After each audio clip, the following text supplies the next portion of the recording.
ह्या पार्टमध्ये काय करायचं आहे लक्षात घ्या, मला सांगतो मी.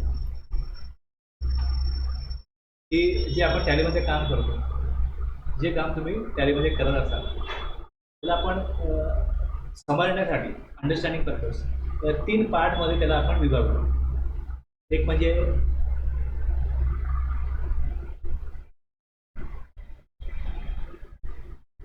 टॅली प्राईममध्ये आपल्याला जे काय वर्किंग करायचं जे आपण सुरुवात करतो. फर्स्ट स्टेपमध्ये काय होतं, मास्टर्स क्रिएशन करायला. म्हणजे समजा मला एका कंपनी करता GSTचं अकाउंटिंग, इन्व्हेंटरी आणि GST पर्पज बिलिंग करायचं आहे, रिटर्न फायलिंग करायचं आहे आणि मला त्या कंपनीचं काम सुरू करायचं आहे.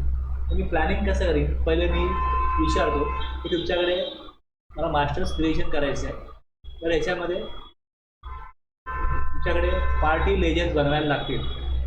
त्याच्यामध्ये पार्टी लेजर्समध्ये तुमच्याकडे सप्लायरची मला यादी द्या आणि तुमच्या बायर्सची पण यादी द्या. एक सप्लायरची यादी घेईन, एक बायरची यादी. आता ह्यामध्ये जसं एक पार्टी लेजर झालं,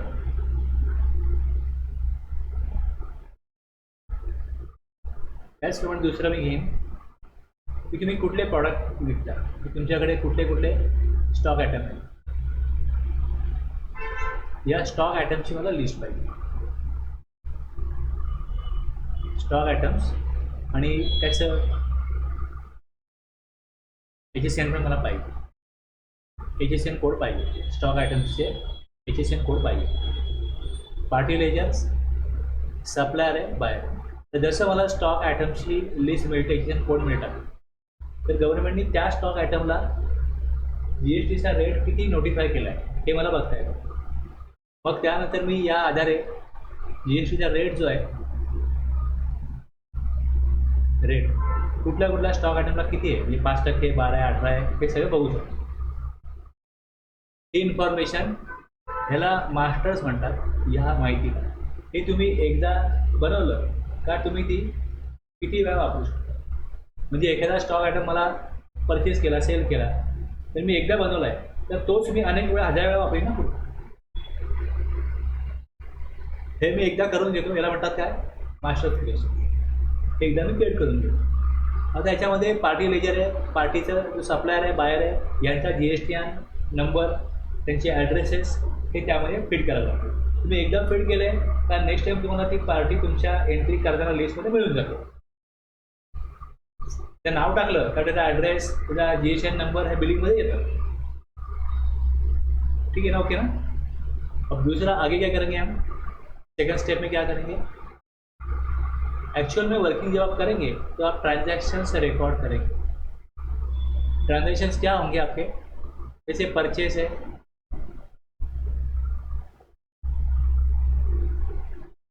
सेल्स है, पैसा मिलता है तो रिसीट की एंट्री, पेमेंट की एंट्री, और बाकी बैंक से पैसा आप एक बैंक से दूसरे बैंक में ट्रांसफ़र करेंगे, या जो भी बाकी कैश डिपॉजिट, कैश विड्रॉवल, ये सारी एंट्री जो होती है वो कॉन्ट्रा में होती है. और इसके अलावा जो एंट्री होती है वो जर्नल वाउचर में होती है. तो ये ट्रांजैक्शन जो है आप रिकॉर्ड करेंगे, purchase, sale, receipt, payment, contra, journal, बस ये एक्चुअली आपका वर्किंग होगा. और तीसरे पार्ट में क्या होता है, जो आपने काम रिकॉर्ड किया है उसके हिसाब से क्या क्या रिपोर्ट बनते हैं. तो रिपोर्ट्स में भी फिर उसको फर्दर डिवाइड करेंगे. एक अकाउंटिंग रिपोर्ट, दूसरा इन्वेंटरीज का रिपोर्ट, और तीसरा जो GST है अगर तो GST के रिपोर्ट, TDS है तो उसके रिपोर्ट, बाकी जो भी आपने रिकॉर्ड किया है उसके जो रिपोर्ट्स है. हम GST का देख रहे हैं तो GST का फिर रिपोर्ट बनेंगे, तो उसमें GSTR1, GSTR3 भी, ये सारे रिपोर्ट उसमें, जैसे आप डेटा आपने जो फीड किया है उसके आधार के ऊपर आपको रिपोर्ट जनरेट होगी. एक बार आता एकदा तुमचे मास्टर्स बनले का, मास्टर्स बरोबर आहे की नाही हे चेक केलं जाऊ शकतात.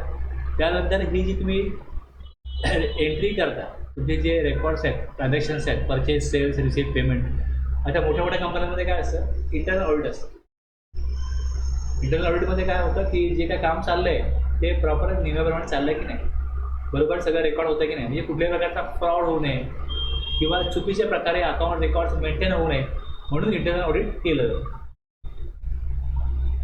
की तुम्हाला इन्कम टॅक्स ऑडिट आहे किंवा GST ऑडिट आहे ते त्या त्या कायद्यानुसार गव्हर्नमेंटला काही माहिती द्यावी लागते, तो विषय वेगळा आहे. इथे उद्देश काय की जे काही आपण आपल्याकडे काम चाललेलं आहे ते जसे आपल्याकडे डॉक्युमेंट आहेत जसं आपल्या बँकेमध्ये होणारे आपले वेगवेगळे ट्रान्झॅक्शन्स आहेत हे प्रॉपर रेकॉर्ड केले जातात की नाही हे कंपनीला चेक करायचं असतं. ह्यातनं काम प्रॉपर होतं, व्यवस्थित कायदेशीररित्या सगळं काम होतं की नाही आणि कुठल्याही प्रकारचा फ्रॉड होऊ नये याकरता वेळोवेळी हे चेकिंग करणं ज्या कंपनीला गरजेचं वाटतं ते त्यांच्या सिस्टम बनवतात आणि ते इंटरनल ऑडिट करतात. म्हणजे तुमचं काम कोणतरी चेक करत असेल तर तुम्ही प्रॉपर कराल ना, तर तुमचं काम कोण चेकच करत नाही आहे तर मग तुम्ही तेवढे अलर्ट राहून काम नाही करत.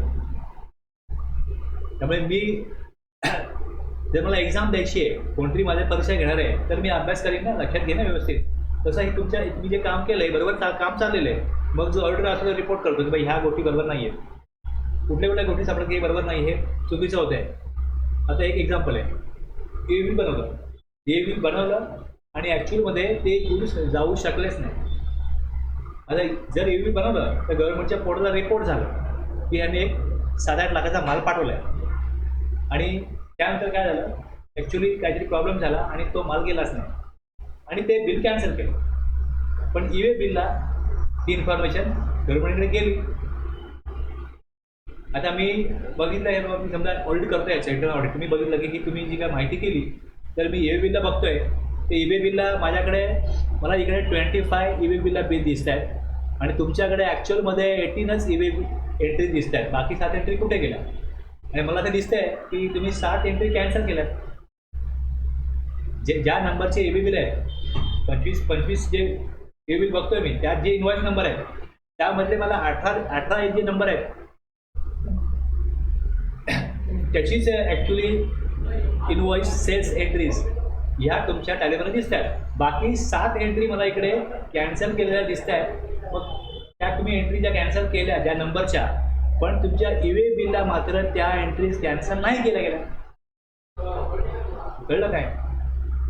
आता इथं प्रॉब्लेम काय होईल की गव्हर्नमेंटला त्यांनी रिपोर्ट केलं की आमच्याकडे 25 इनवॉइस आम्ही सेलचे एंटर केले, पण तुम्ही ज्यावेळेस ॲक्च्युअली सेल केला 18 बिल होते, 7 जे आहेत ते कॅन्सल झाले होते, पण ते जे इनवॉइस बनलेच नाही, जो सेल झालाच नाही, पण तो मी माल पाठवतोय म्हणून तुम्ही काय केलं गव्हर्नमेंटला रिपोर्ट केलं. म्हणजे आपण आपला कॅन्सल झाला ना, तो कॅन्सल झालं तुम्ही तिकडे कॅन्सल करायला पाहिजे ना. माल जाणार होता, गाडी येणार होती, त्या गाडीचा नंबर पण आला होता, गाडीत माल भरला पण होता, पण समोरच्या पार्टीने सांगितलं की आज पाठवू नका, परवा पाठवा. यांना परत तो माल उतरवायला लागला, ते बिल कॅन्सल केलं आणि तिसऱ्या दिवशी बिल पुन्हा भरलं. बोल तुम्ही ते E-way बिलला कॅन्सल करणं गरजेचं होतं, त्या टॅलीमध्ये कॅन्सल केलं.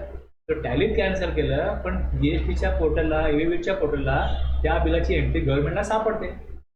तुम्ही जो GSL 1मध्ये हे 18 बिल एंट्री रेकॉर्ड कराल ज्यावेळेस पाठवाल त्यावेळेस तिकडे तुमचा टाईम दिसतो समजा 22ला आणि ह्या 25 बिलांमुळे तुमचा टॅक्स येतो 25ला. गव्हर्नमेंट काय बघेल तुम्ही E-way बिलनी जो माल पाठवला आहे त्याप्रमाणे 25 लाख तुम्ही टॅक्स तुम्हाला देणं लागू आहे, आउटपुट टॅक्स तुम्ही रेकॉर्ड केला आहे, हा तुमच्या GSL 1ला का नाही? असं एका महिन्यात नाही घडत आहे बोललो, असं ह्या 3 महिन्यात घडलं, 4 महिन्यात घडलं. आता तिकडे इंटरनल ऑडिट होत नसेल तिकडे ह्या गोष्टी जेव्हा घडत जातात तेव्हा मग ह्याच्याविषयी जर का तुम्हाला उद्या नोटीस आली तर मग तुम्ही तेव्हा काय उत्तर द्या आणि गव्हर्नमेंट मानेल का तुमची गोष्ट? ती बोललं की नाही तुम्ही माल पाठवता आणि बिल बनवत नाही. अहो पण आमच्या अकाउंटला पैसे पण नाही आले, तर तुम्ही पैसे कॅश नाही घेतले असतील. तुम्ही माल पाठवला आणि माल गव्हर्नमेंटनी पकडू नये चेक कोर्टला, E-way बनवला म्हणजे तुम्ही लिगली E-way बिल का बनवताय? तुम्हाला तुमचा माल लिगली पाठवायचा आहे, माल गेला आणि मग तो माल परत नाही आला, काही नाही आला, तुम्ही काही एंट्री नाही केली, म्हणजे मग काय झालं? तुम्ही माल पाठवला, पैसे कॅश नाही घेतले आणि तुम्ही हा टॅक्स चोरी केला आहे. तुमच्याकडनं पैसे वसुली गव्हर्नमेंटने का करू नये? नोटीस तुम्हाला पाठवली, मग तुम्ही द्याल डिपार्टमेंटला उत्तर द्याल, अननेसेसरी त्रास आहे की नाही? आणि हे सगळं होतं कधी? हे सगळं होतं 3 वर्षांनी 2 वर्षांनी. तुम्ही सगळं आता तुमचा 1 एप्रिल ते 31 मार्च अकाउंटिंग केलं तुम्ही GSR 9 फाईल कराल 31 डिसेंबरला. त्यानंतर 3 वर्षामध्ये डिपार्टमेंटकडनं तुमच्या जे काही तुमचं घडलेलं आहे त्याविषयी कुठल्याही प्रकारची इन्क्वायरी, कुठल्याही प्रकारची चौकशी, कुठल्याही प्रकारची डिमांड येऊ शकता पुढे जाऊन. आणि त्याच्या नुसतं विचारत नाही, ते सरळ डिमांड पाठवा. डाऊट त्यांना आला तर डिमांड पाठवा की तुम्हाला एवढा टॅक्स देणं आहे, 17-18चा एवढा, 18-19चा एवढा, 19-20चा एवढा. जे डोळे म्हटलं पांढरे होतील मग. म्हणजे जर तुम्ही जे काम करताय त्याविषयी तुम्हाला नियम माहीत नसतील आणि तुम्ही असं अकाउंटिंग केलं, भले तुमचं काम जेन्युइन आहे, पण तुम्ही जे दाखवलं गेलं आहे त्याप्रमाणे तुम्हाला एक 30-40 लाख रुपये 17-18ला देणे, 18-19ला 30-40 लाख रुपये देणे, 3 वर्ष मिळून तुमचा 1 करोड त्यांनी समजा बोलवलं डिमांड काढलं तर काय होईल? तो बिझनेस जो काय असेल त्याला 1 करोड देणं, वर्षाला 40 लाख असेच देणं, हे त्यांना महागायचं पडेल ना. तुम्ही जे रिपोर्ट केलंय त्याच्यावरती जर कोणी देखरेख करत नसेल, कोणी ते बघत नसेल, तुमचे जे ट्रान्झॅक्शन्स आहेत, आता जे इन्कम टॅक्स ऑडिट केलं तो इन्कम टॅक्स ऑडिट करतो, तो हे नाही बघत की EVBला काय केलंय. कोणी बघत नाही की EVBला काय दाखवलं यांनी. जी एंट्री टॅलीमध्ये कॅन्सल केली ती EVBला कॅन्सल नाही केली. ई इनवॉइस आहे, तुम्हाला ई इनवॉइस, मी इनवॉइस टाकला आणि समजा ते बिल तुमचं कॅन्सल करण्याकरता 24 तासाचा पिरियड असतो. तुम्ही EVB जनरेट केलं, ई इनवॉइस जनरेट केलं, 24 आवर्समध्ये तुम्ही तुमच्या त्या वेबसाईटला ज्या गेलं आहे EVB पोर्टलला किंवा ई इनवॉइस पोर्टलला, तुम्ही 24 आवर्समध्ये ते कॅन्सल करू शकता. पण तेवढा कालावधी निघून गेला मग ते बिल तिकडनं कॅन्सल होत नाही. मग त्याच्यावरती उपाय काय? मग तुम्हाला ते बिल बनलं आहे, गव्हर्नमेंटला कळलं आहे, तर तुम्ही त्याच्या अगेन्स्ट क्रेडिट नोट बनवली पाहिजे. म्हणजे काय होईल, तो टॅक्सचा इफेक्ट जो आहे तो नलिफाय होईल. माझ्या 10 लाखाचा माल होता, 1,80,000 टॅक्स होता आणि मी त्या अगेन्स्ट क्रेडिट नोट बनवली. आपला विषय म्हणजे हे जे सगळे नियम आहेत कायद्यानुसार किंवा आपण जे करतोय कंप्लायन्सेस, त्यातनं गव्हर्नमेंटकडे काय रिपोर्टिंग होते हे अकाउंटंटला माहिती पाहिजे आणि त्याच्यावरती लक्ष पाहिजे की आपण जे काम करतोय त्याचा इफेक्ट काय होतोय. त्यामुळे ट्रान्झॅक्शन रेकॉर्ड करताना जर तुम्हाला लॉ माहिती असेल तर तुम्ही एंट्री करतानाच अशा कुठल्याही चुका करणार नाही. समजलं काय? आणि त्याचप्रमाणे जे रिपोर्ट बनलेत अकाउंट आहे, इन्व्हेंटरी आहे, तुम्ही बघा की अकाउंटमध्ये आपल्याकडे ॲक्च्युअलमध्ये स्टॉक किती आहे, इन्व्हेंटरी किंवा अकाउंटिंगमध्ये ॲक्च्युअली सेल किती आहे, तेवढा सेल झाला आहे का, ॲक्च्युअली परचेस तेवढा परचेस झाला की नाही, जो परचेस केला आहे, सेल केला आहे, त्याचे पैसे बँकेमध्ये आलेत, किती आलेत, काय बाकी आहे, सगळं अकाउंटंटचं काम असतं. पण आता GST पोर्टलला काय गेलं आहे, आपल्याकडे काय दाखवलं आहे, काय कॅन्सल झालं आहे, हे सगळं टॅली आहे की नाही, जो ITC घेतला गेला आहे, इनपुट टॅक्स क्रेडिट क्लेम केला गेला आहे तो प्रॉपर आहे की नाही, हे सगळं तुम्ही जेव्हा रेकॉर्ड कराल आणि ह्याच्या संदर्भामध्ये जे GST लॉमध्ये जे रूल्स आहेत, जे सेक्शन्स आहेत ते समझून घ्याल. एक पहला क्या है, हमने देखा कि आपका काम, मेन अकाउंट का काम क्या रहता है कि आप टैली में पूरा रिकॉर्ड करो. वो रिकॉर्ड कर दिया, फिर इसका लॉ क्या है, GST का कौन से सेक्शंस इसके लिए एप्लीकेबल होते हैं, कौन से रूल्स इसके लिए एप्लीकेबल होते हैं, और ये जो आप काम कर रहे हैं आपके टैली के सॉफ्टवेयर में जो आपके ट्रांजैक्शंस है जो GST के लिए एप्लीकेबल है, वो पोर्टल पे कहाँ पे अपलोड होते हैं, वहाँ पे क्या दिखता है, जो अकाउंट रिकॉर्ड्स आपने मेंटेन किया है उसका ही रिपोर्टिंग किसको हुआ है, गवर्नमेंट को हुआ है, EVB बिल से हुआ है, ई इनवॉइस से हुआ है, या GSR 1 GSR 3 भी जो फाइल करेंगे आप उससे हुआ है. तो वो टैली अगर होता है तो आपकी कंपनी का कोई कुछ नहीं बिगाड़ सकता कि आपने कानूनन सब काम किया, अकाउंट रिकॉर्ड प्रॉपर मेंटेन हुए, जो भी टैक्स पे किया जैसे आपके सॉफ्टवेयर में दिख रहा है वैसे ही पोर्टल पे गया हुआ है. EVB बिल, इनवॉइस, और एक टॉपिक है आगे स्क्रूटिनी का. स्क्रूटिनी में क्या होता है, डिपार्टमेंट इससे चेक करती है कि देखो इन्होंने सेल दिखाया उसमें कितना अमाउंट है, EVB बिल में कितना सेल दिख रहा है, माल गया इनका कितना दिख रहा है, या किसी ने इनको भेजा उनका परचेज कितना दिख रहा है, एक वो टैली करते हैं. अगर वो स्क्रूटिनी वालों का काम है डिपार्टमेंट का, स्क्रूटिनी करो आप इन्होंने क्या रिपोर्ट किया, तो उसमें कुछ अगर डिस्क्रिपेंसी है, उसमें कुछ उनको डाउट लगता है तो फिर उसके लिए वो पार्टी जो है वो डाउटफुल हो गई ना, फिर उसके लिए वो नोटिस भेजेंगे. और नॉर्मली कोई ऐसा पूछता नहीं है, डायरेक्टली वो उनको जो डिफरेंस दिखता है कि according to EVB bill portal हम आपसे इतना अमाउंट क्यों ना डिमांड करें, फिर आपको रिप्लाई करना पड़ेगा. रिप्लाई सेटिस्फैक्ट्री है तो वो वहाँ पे वो मैटर क्लोज हो जाएगा। अगर नहीं है तो फिर वो उसके लिए आपको डिमांड भेजेंगे, ये आपको डिमांड देना पड़ेगा। फिर आपको अगर वो लगता है टैक्स पेयर को कि ये डिमांड प्रॉपर नहीं है तो फिर उसको अपील करना पड़ेगा।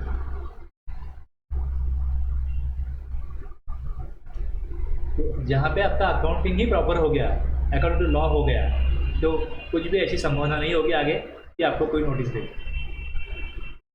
समझ आ गया ना इम्पोर्टेंस क्या है। तो ये पहले हम मास्टर्स बनाएंगे, तो मास्टर्स में प्रॉपरली हम सारी जो भी पार्टी के लेजर है, सप्लायर, बायर है, स्टॉक आइटमाइजेशन कोड है, जीएसटी रेट है, ये प्रॉपरली हम वहाँ पे क्रिएट कर देंगे। वन टाइम क्रिएट करेंगे और उसको फिर जैसे जरूरत पड़ती है वैसे यूज़ करेंगे, इसलिए इसको बोलते हैं मास्टर डेटा।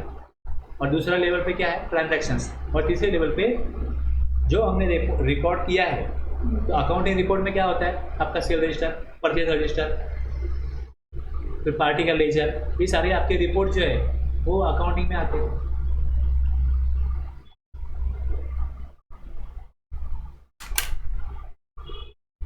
बरोबर ना। तुम्हाला पहिले प्लॅनिंग करतोय आपण की आपण काय करतोय, कशा करता करतोय, त्याचं आपल्याला महत्त्व काय आहे ते आपण सगळं समजून घेतलं तर त्यानुसार आपण आपलं काम सुरू करणार। म्हणजे एखादी बिल्डिंग बांधायची आहे तर एकदम लगेच आपण बिल्डिंग बांधायला सुरुवात करतो का, नाही, आपण पहिले प्लॅन बनवतो, मग त्या प्लॅनप्रमाणे कुठं किती जागा सोडायची आहे, कुठे सुरू करायचं, सगळं मार्किंग करतो आणि मग ते काम सुरू करतो। ते याचप्रमाणे आपल्याला सुरुवात करायची।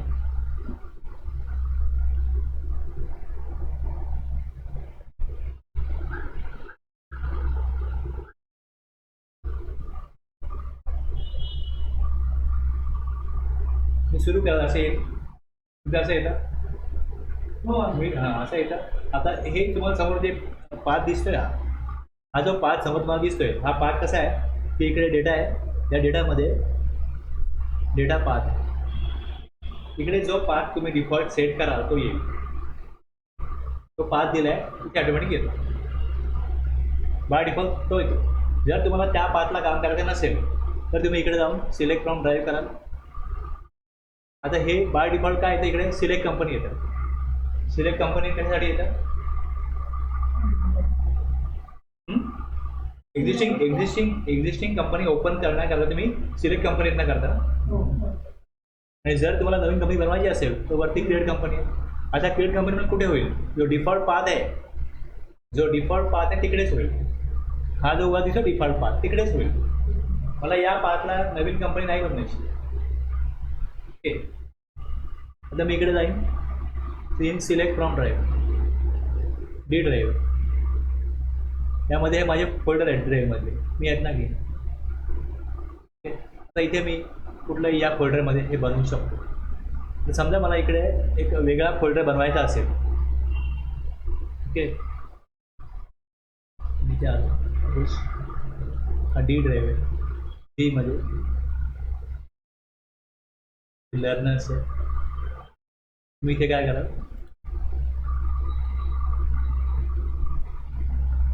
तुमच्या नावाचा फोल्डर बनवा।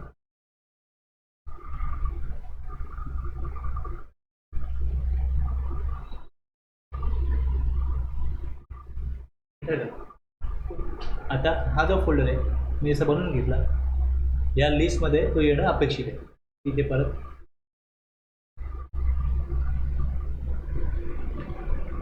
इथे गेलो, आलं,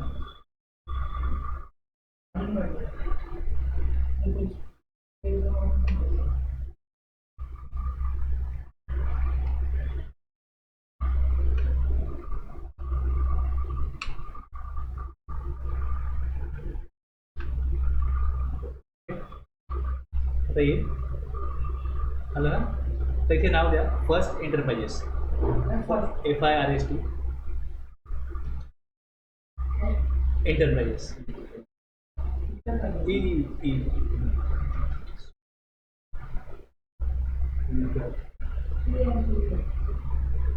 थोडं पुढे बघा अजून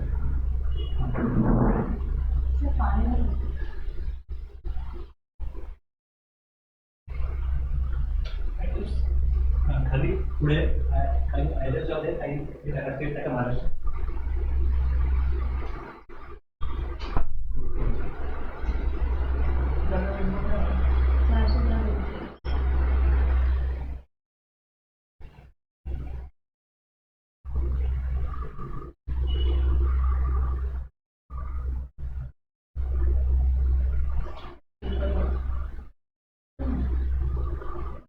हां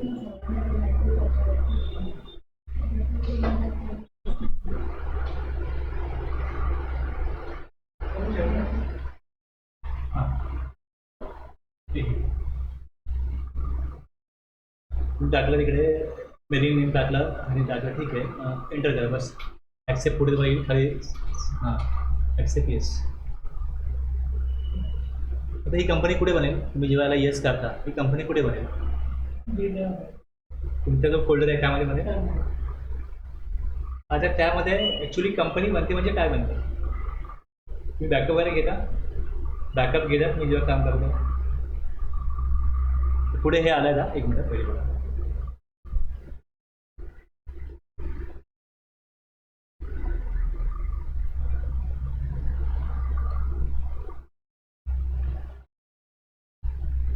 दिसते.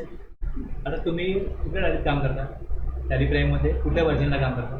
हां 3.0.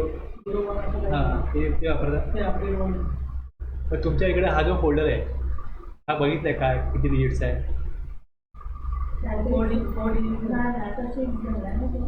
हां आता एक मिनिट बघा मला दाखव. आता बघा हां ठीक आहे. मी बॅकअप म्हणजे कॉपी करून डेटा बाजूला घेता ना, एवढं बॅकअपचं अर्थ. बॅकअप कमांडनी नाही करत पण हां मी तेच म्हणतो तुम्हाला. ठीक आहे ठीक आहे.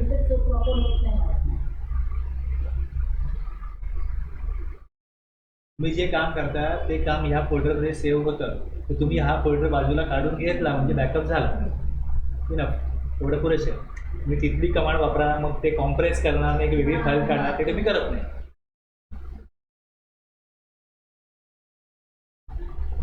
हे कळतं तुम्हाला? ते अबाउटमध्ये गेलो. आता हे 3.0 आहे, हे 3.0 आणि हे जे आहे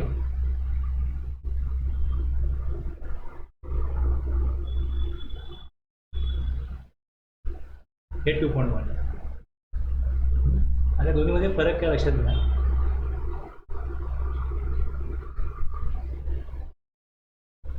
तुम्ही हे बनवलं तर इथे 10,000 असा पडला. त्याला डबल क्लिक केलं त्याच्या आतमध्ये हे वेगवेगळे फाईल्स. तुम्ही जेव्हा कंपनी तिकडे ओपन कराल तेव्हा डेटा ह्या 10,000 फोल्डरच्या आतमधल्या फाईलमध्ये सेव्ह होतो.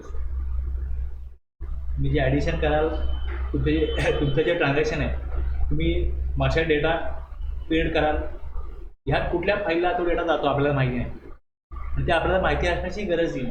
आपण आपलं काम करणार फक्त एवढंच माहिती पाहिजे की आपण जे काम करतो ते या फोल्डरशी संबंधित आहे, या फोल्डरमध्ये सगळं काम अपडेट होतं. मास्टर्स क्रिएट करा, ट्रान्झॅक्शन्स क्रिएट करा, काही करा, ते यामध्ये जाईल. आणि त्यांनी काय केलं इकडे की 2.1ला या प्रकारे न्यूमरिक, तुम्ही जर का इकडे याला 5च्या ऐवजी 4 डिजिट केले किंवा इथे तुम्ही ABCD टाईप केलं, तुम्हाला ही कंपनी दिसणार नाही टॅलीमध्ये, म्हणजे ह्या नंबरच पाहिजे. जर मी हा नंबर चेंज केला आणि इकडे दिला 02324,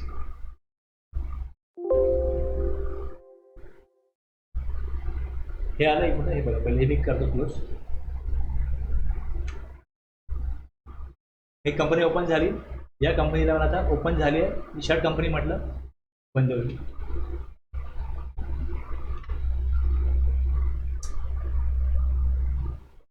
शर्ट कंपनी. आता कुठली कंपनी ओपन नाही आहे, कंपनी ओपन नाही. आता मी नाव बदलू शकतो. ओपन होती म्हणून नाव बदलू शकत नव्हतं. 02324 केलं, टॅलीमध्ये आलो इकडे.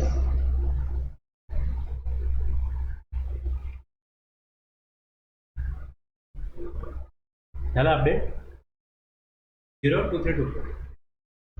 म्हणजे हा जो फोल्डर आहे, या फोल्डरमध्ये फर्स्ट एंटरप्राइजेस नावाची कंपनी आहे.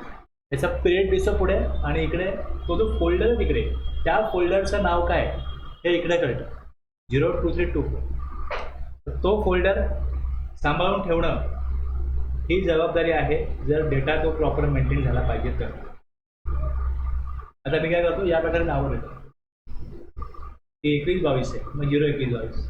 22 23 24 म्हणजे मला पुढे 5-6 वर्ष समजा तुम्हाला GSTकडे सांगितलं आहे की 72 मंथ्स रेकॉर्ड तुम्ही ठेवायचे, अकाउंट रेकॉर्ड मेंटेन करायचे. कधीपासून? GSTR 9 फाइल झाल्यापासून.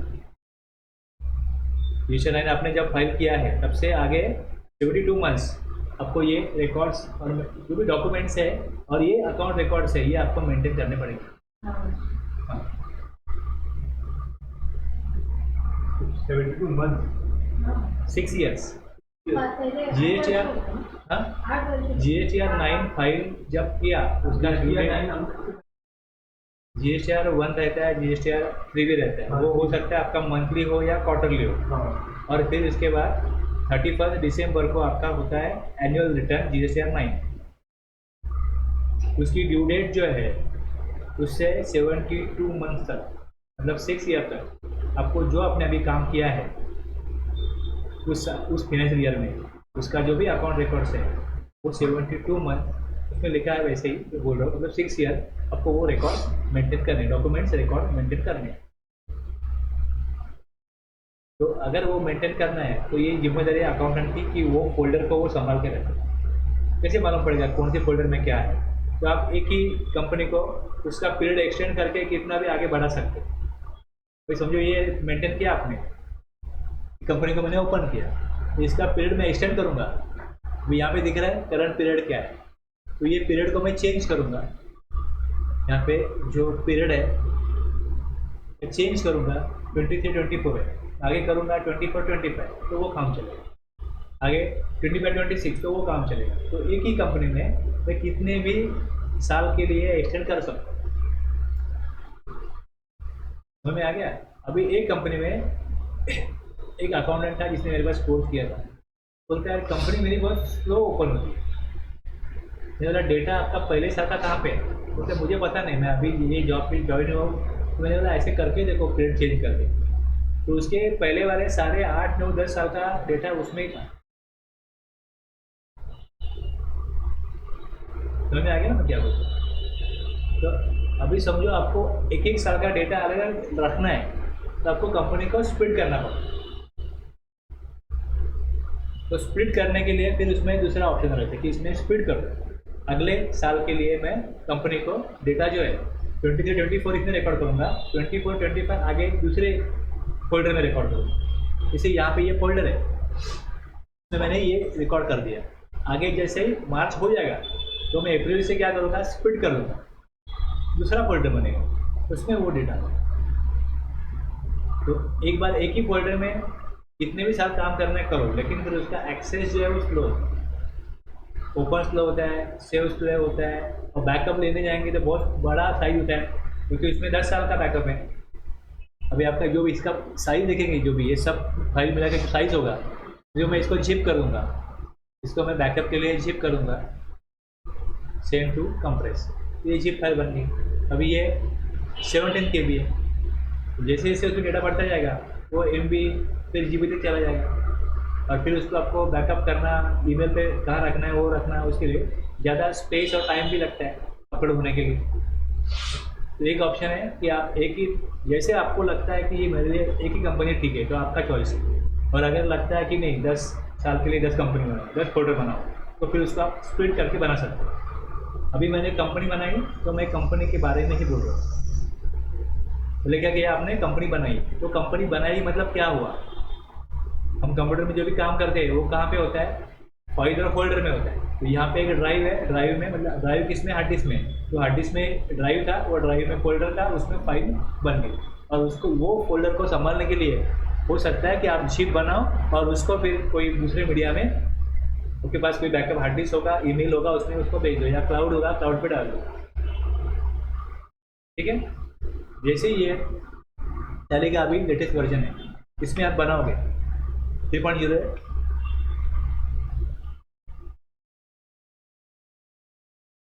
क्रिएट कंपनी, डी लर्नर्स है ऊपर.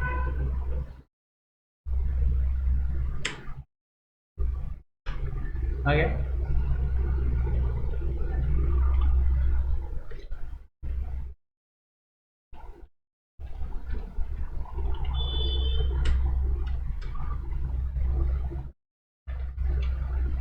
करा टाइप, कंट्रोल ए करा बस।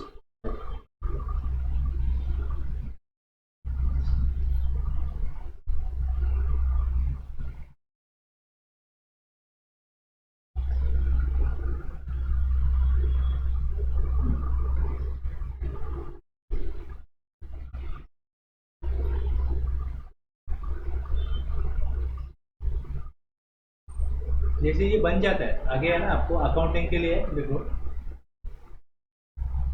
ये यस करेंगे ज़्यादा फीचर्स दिखेंगे।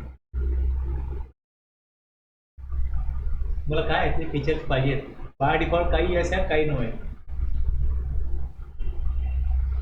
आता इथे बघा GST यस आहे दिसतं इकडे, तुम्हाला थोडं 2.1ला वेगळे ऑप्शन दिसतील, 3.3च्या पुढे वेगळे ऑप्शन दिसतील।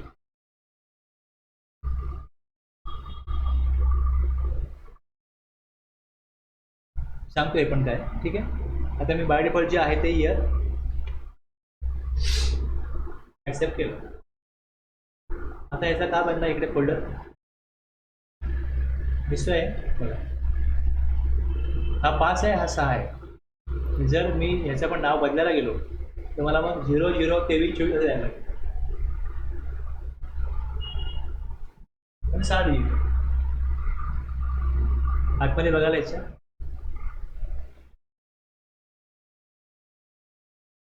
आता इथे ह्या TSF फाईल ज्या आहेत ह्या टेम्पररी फाईल असतात, ह्या TSF फाईल ज्या आहेत ह्या टेम्पररी आहेत।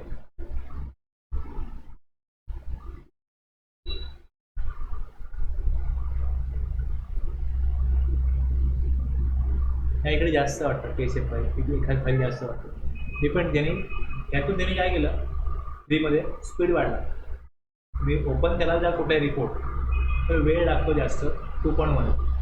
मी टॅलीमध्ये बऱ्याच वर्षी मी वापरतोय आणि लोकांची मागणी होती की आम्ही जेव्हा एखादा रिपोर्ट बघायला जातो आणि ज्यांच्याकडे असे 1000 महिन्याला 1000 बिल बनतात त्यांना खूप वेळ लागतो रिपोर्ट बघायला, कारण सेल रजिस्टर बघायला वेळ लागतो आणि वर्षाचं बघायला गेलो तर आणखी वेळ लागतो। मी त्या रिपोर्टला क्लिक करायचं आणि मग आरामात काय तुम्हाला करायचं आहे, पाणी प्यायचे काय करायचं करून या, वेळ लागेल रिपोर्ट शांत राहा।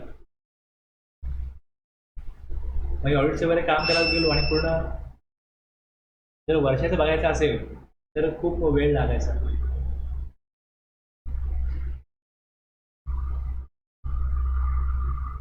लाईट गेली होते, लाईट गेली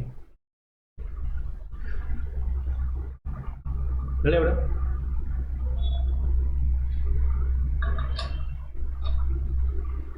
त्याच्या पुढे जाऊन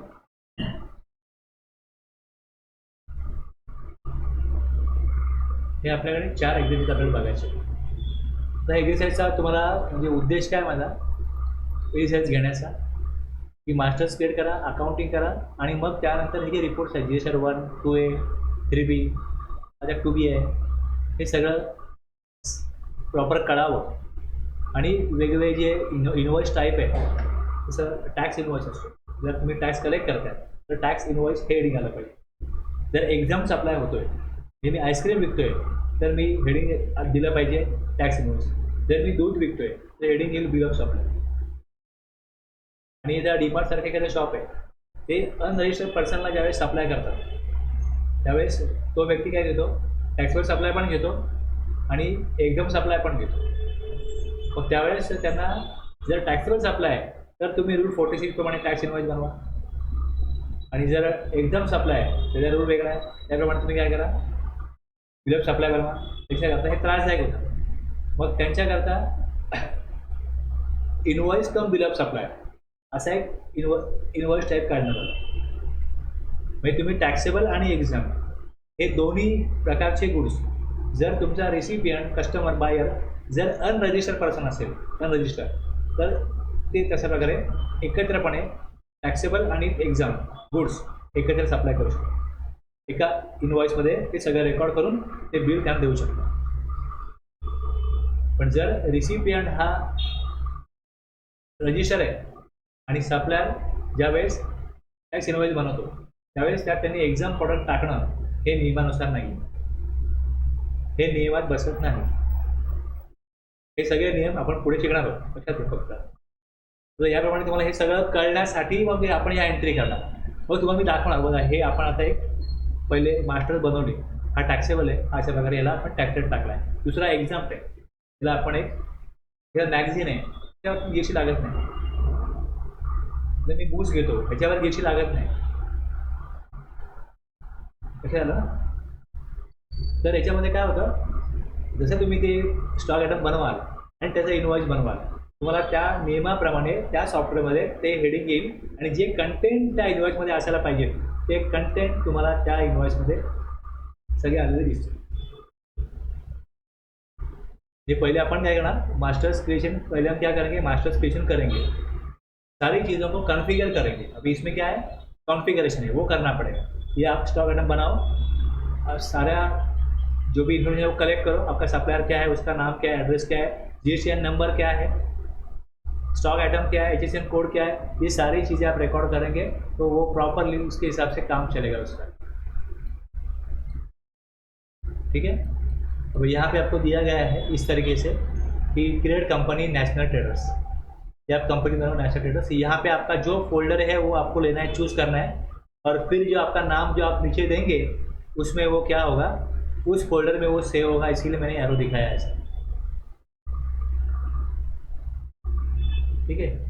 इसके बाद आपको फीचर दिखेगा, यस करेंगे. यस करने के बाद में आपको दिखाई देगा इस तरीके से आपका स्क्रीन. यहाँ पे आपको आपके कंपनी का जीएसटी नंबर डालना है, जीएसटी एप्लीकेबल फ्रॉम. अब इसका इंपॉर्टेंस क्या है, समझो आपने बोला, आप बोलेंगे अरे मेरी कंपनी का नंबर तो 1819 में आया था, तो अभी मेरे पास वो डेट नहीं है एक्चुअल में.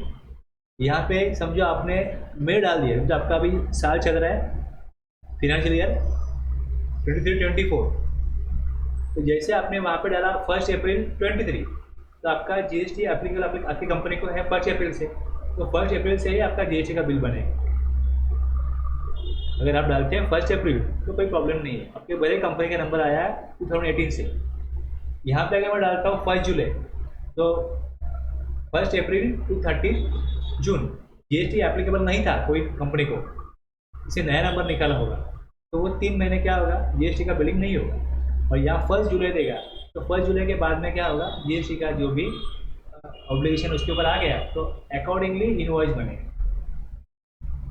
म्हणजे ह्या डेटला तुम्हाला 1 एप्रिल तुम्ही 23 टाकलं सफिशियंट आहे. तुम्ही जर तिकडे एप्रिलच्या ऐवजी मे टाकला किंवा 1 एप्रिलच्या ऐवजी 15 एप्रिल टाकला तर तुमचं जीएसटी मधलं काम सुरू होईल 15 एप्रिलपासून. हे लक्षात. बाकी तुम्ही जीएसटी नंबर टाकाल, इथे तुमचं जीएसटी 1 मंथली टाकाल, याप्रमाणे ये बिल ॲप्लिकेबल आहे. आता बाय डिफॉल्ट पहिले तुम्ही नोट्स टाकाल, एवढी माहिती घ्यायची आणि काम सुरू करायचं. मग हे पुढे आलं मास्टर्स क्रिएशन. या प्रकारे तुम्हाला लेजर काय बनवायचे ते लेजर द्यायचे, करायचं. थोडं तुम्हाला दाखवतो मी आता. मी इथे आलो.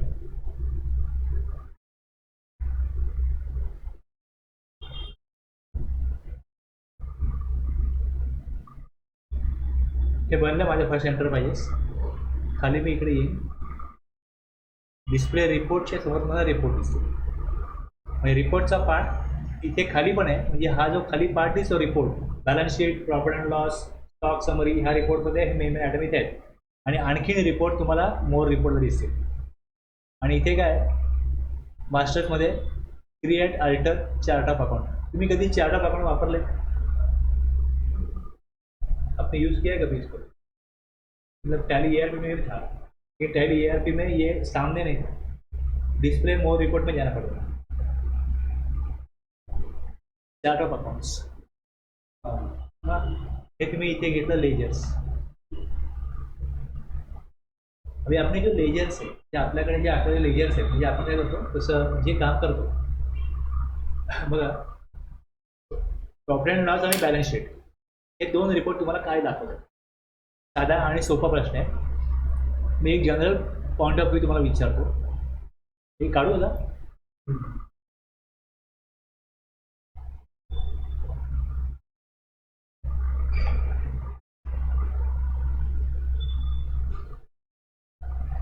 जो भी मुझे बोलना होता है ना, तो पहले मेरे माइंड में मैं डिसाइड करता हूँ कि जो मुझे बोलना है तो पहले पार्ट में मैं क्या बोलूँगा, फिर क्या बोलूँगा. तो जैसे अब जो हम सब्जेक्ट समझने जा रहे हैं तो मैंने कैसे किया, पहले मास्टर्स, फिर ट्रांजैक्शंस, फिर रिपोर्ट्स। वैसे अगर आप उसको नोट डाउन करते तो फिर आपको भी याद रखने के लिए ईजी जाता है। सारी चीज़ें मैं आपको बोलूँगा वो आपको लिखनी नहीं है, लेकिन कुछ चीज़ें आप नोट डाउन कर सकते हैं ना। ऐसा आपको भी वो नोट डाउन करेंगे तो फिर आपको भी याद रहेगा ना।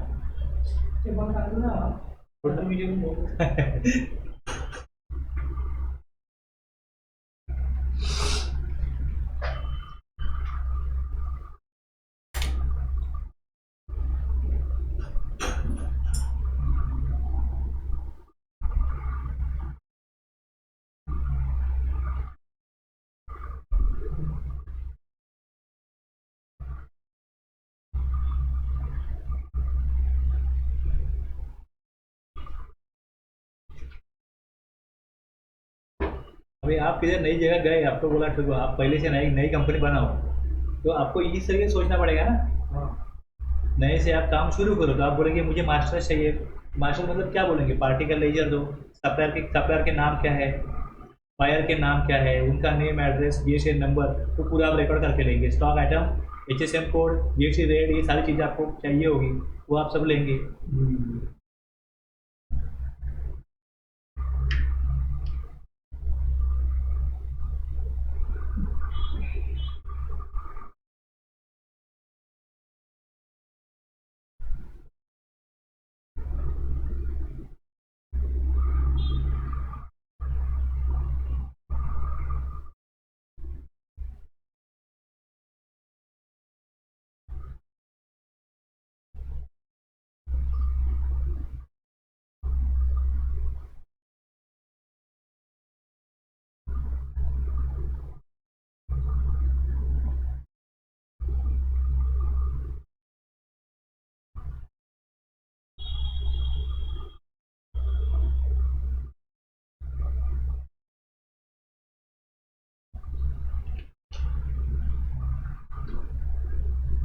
ये जीएसटी जब स्टॉक क्रिएशन करते हैं, हाँ, उसको उसी वक्त डाल देते हैं या फिर जब उसकी एंट्री मारते हैं उसको डालते हैं? अभी देखो उसमें भी क्या रहता है कि थोड़ा इसका आंसर डिस्क्रिप्टिव आएगा मेरी तरफ से। एक कंपनी है, वो सिर्फ टायर का ही मैन्युफैक्चरिंग करती है, हमारे टायर टायर का ही मैन्युफैक्चरिंग होगा। तो जब कंपनियां बनाएंगे तो वहाँ पे ही आप उसका जीएसटी रेट देंगे, रजिस्ट्रेशन कोड देंगे, तो एक ही प्रोडक्ट है। लेकिन कोई डिस्ट्रीब्यूटर है, वो सिर्फ टायर ही नहीं बेचता, वो बाकी भी चीज़ें बेचता है, तो फिर वो कंपनी लेवल पे जिस रेट नहीं देगा, तब उसका अलग लेवल पे देख सकते हैं। बता दो, वो भी बता दो। अभी आप ये देखो, कंपनी लेवलला गेलं तर मग रेट कुठला ना समजा मी काय बोलतो ना, आता त्याचा एकच म्हणजे वेगवेगळ्या ठिकाणी बघा, वेगवेगळ्या लोकांची वेगवेगळी रिक्वायरमेंट आहे, त्यामुळे सॉफ्टवेअरमध्ये अशा प्रकारचे वेगवेगळे ऑप्शन मिळतात। ज्याला जो ऑप्शन सुटेबल आहे तो त्यांनी वापरायचा। मी तुम्हाला सगळे ऑप्शन सांगेन, लक्षात घ्या, आणि ते तुम्हाला मी 2.1ला सांगेन, त्याचा इफेक्ट 3.1ला 3.0ला कसा होतो हे पण तुम्हाला कळेल। म्हणजे काही लोकांना जे नवीन काम सुरू करतात त्यांना 3मध्ये खूप डिफिकल्ट वाटतं, कारण की कशा प्रकारे कुठे सेटिंग काय करायची आहे, ती पद्धत 2.1ची वेगळी आहे आणि 3ची वेगळी आहे। दाखवतो तुम्हाला दोन्ही काय घेतोय, काय करता घेतो।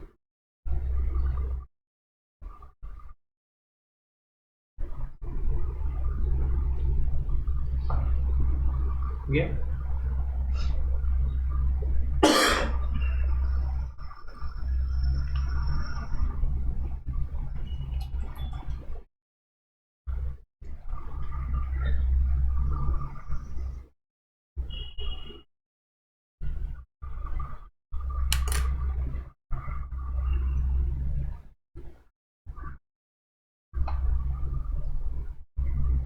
तुमच्याकडे ना पुढचा प्रश्न असा होता माझा, मध्ये हा वेगळा विषय घेतला बट त्यामुळे मी परत हे थांबवतो जरा आणि तुम्हाला सांगतो की रेट कुठं द्यायचं।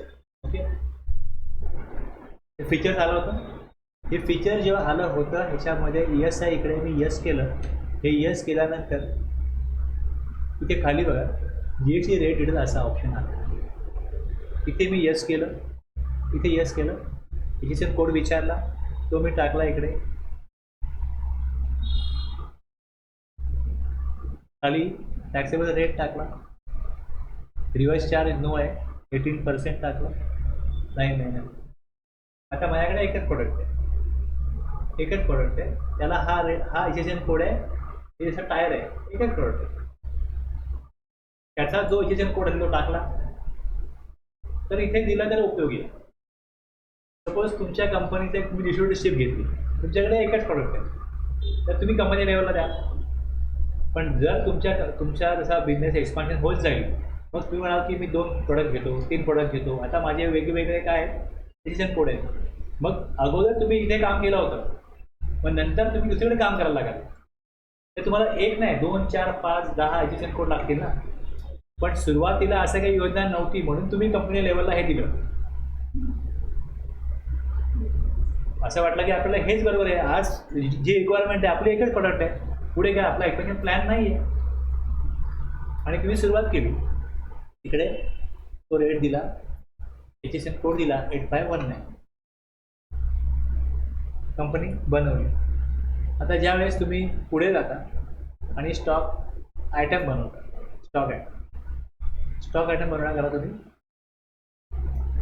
स्टॉक आयटममध्ये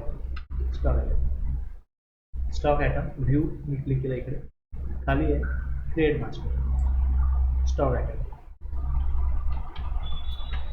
आयटम ए दिला खाली. आता इथे हा स्टॉक ग्रुप आहे, मी त्याला क्रिएट दिलं, इकडे दिलं. इथे पण मला विचारतं खाली GST रेट, मी इथे पण देऊ शकतो की HSN कोड काय. कंपनी लेवलला दिलं, मग इथे ग्रुप लेवलला दिलं, स्टॉक आयटमला दिलं, तर कुठला घेईल. कंपनी लेवल बघा, कंपनी पहिले बनली तेव्हा तुम्हाला माहिती नव्हतं की पुढे जाऊन मी आणखीन 2-4 प्रकारचा काय बिझनेस करणार आहे, पण तो तुमचा चालू झाला. मग कंपनी लेवलचा जो आहे असेल तो तुमच्या ह्या दुसऱ्या आयटमला आला किंवा ग्रुपला आला तर तुमचं काम अडेल ना. मग जर तुम्ही कंपनी लेवलला डिफाईन केलं आहे आणि नेक्स्ट लेवल तुमची स्टॉक ग्रुप किंवा स्टॉक आयटम आहे, तर तुमचा स्टॉक ग्रुप कंपनी लेवलला ओव्हरराईड करेल. कंपनी लेवल पहिले आहे, त्याच्यानंतर तुम्ही स्टॉक आतमध्ये गेलात, स्टॉक ग्रुप बनवला. एक माझ्या बाबतीत पण झालेलं आहे. हां, तुमच्या कंपनी फर्स्ट एप्रिलला 10 करोड क्रॉस झालेला, तेव्हा इन्व्हेस्टिंग करायचं. तो कंपनी लेवलला जो HSN होता तो ह्याच्यामध्ये नव्हता, म्हणजे आपले लेजर म्हणून नव्हता ह्याच्यावरच, म्हणजे स्टॉक वाईज जे लेजर म्हणून ना त्यामध्ये HSN वेगवेगळे होते आणि कंपनी लेवलला एकच टाकून होतं, त्यामुळे ते इन्व्हेस्टिंग जनरेट होतं. टॅलीवाल्यांना फोन केला, मग टॅलीवाल्यांनी कंपनी लेवलचा HSN काढूनच टाकला. त्यामुळे जेव्हा तुम्ही स्टॉक तुम्ही बनवला तेव्हा वेगवेगळे तुम्ही स्टॉक वाईज तुम्ही HSN ही गोष्ट दाखवली. आता तुम्ही तिकडे गेला, अपेक्षित सेटिंग असं आहे की कंपनी लेवलला असेल आणि तोच नंबर जर मी पुढे वापरला स्टॉक ग्रुपला तर तो याला ओव्हरराईड करेल, स्टॉक आयटम त्याला ओव्हरराईड करेल. मग मी सेल्सच्या लेजरला आलो, तो त्याला ओव्हरराईड करेल. हे बंद करा लाईट.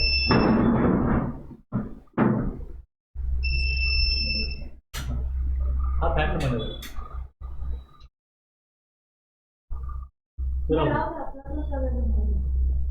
तो हे ट्यूब बंद करेल.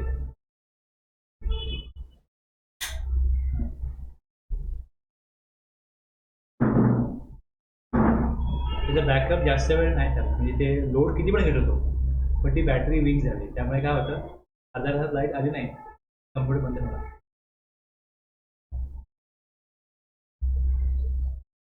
आता जवळजवळ अर्धा तास झाला, लाईट जाऊन 20 मिनिट झाले असते. 20 मिनटं पहिले तो बीप देतो सगळे चालल्यानंतर. हा लोड खूप आहे आणि बॅटरी तेवढा बॅकअप देत नाही, बॅटरी जुनी झालेला. ठीक आहे, नाही आता तुम्ही इथे आला मग तुम्हाला दुसरी लेवल आहे. तर हे झालं. जर मी इथे स्टॉक आयटम बनवतो मी इकडे, हे काहीच यूज नाही करत, स्टॉक आयटम बनवला इकडे आणि मी ग्रुप हा प्रायमरीज दिला. इथे युनिट मला पाहिजे असेल, युनिट मी क्रिएट केलं आणि दिलं इनवॉइस, त्याचं नाव दिलं नंबर्स. ह्यात तुम्हाला विचारेल की तुम्ही जे यूज करताय ते ह्यातल्या कुठल्या फॉर्मॅटमधलं आहे. UPC म्हणतात, युनिक क्वांटिटी कोड. ते GST मध्ये त्यांना रिपोर्ट व्हायला लागतं की तुमचं जे काही स्टॉक आहे ते कशामध्ये मोजले जातात. हे वेगवेगळे एवढे दिले. यातलं आपलं नसेल तर मग आपण नॉट पुढे न्यू इक्विटी बनवू शकतो, पण ह्यात तुमचं असेल तर इथे इनवॉइस तुम्ही घ्याल. ह्याच प्रकारे आहे. आता इथे फक्त मी जी एस टी ॲप्लिकेबल दिला तर जो कंपनी लेवलचा एक्सेशन आहे तो घेतला जाईल. आणि जर मी ॲप्लिकेबलच्या खाली इकडे नो केलं, इकडे यस केलं तर मला रिडिफाईन करण्यासाठी इथे ऑप्शन मिळेल. म्हणजे मी ग्रुप प्रायमरी ठेवला, प्रायमरी ग्रुपमध्ये मी HSM कोड टाकला नाही तर कंपनी लेवलचाच घेईल. आणि मी ग्रुपमध्ये पण टाकला नाही, मी स्टॉक आयटमला येऊन टाकला. आता इथे ही तिसरी लेवल आहे, हा घेईल. आता मी इकडे दिला HSM code 1234 on value taxable reverse charge. या इन्फॉर्मेशन मध्ये आहे ना, त्यामध्ये तिथे डेट पण स्पेसिफाय करणं गरजेचं आहे ऑलरेडी. कारण कधी कधी माझं ते थोडंसं फंडिंग होतं, म्हणजे मला डेट स्पेसिफाय केल्याशिवाय ते शोच होतं. समथिंग हे झालं माझं. हे मी 12 केला था.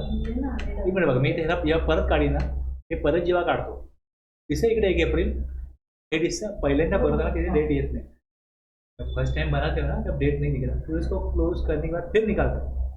अब समझो आपने निकाला और मुझे लगा ऐसा कि अरे मेरा HSM ये 1 2 3 4 हो.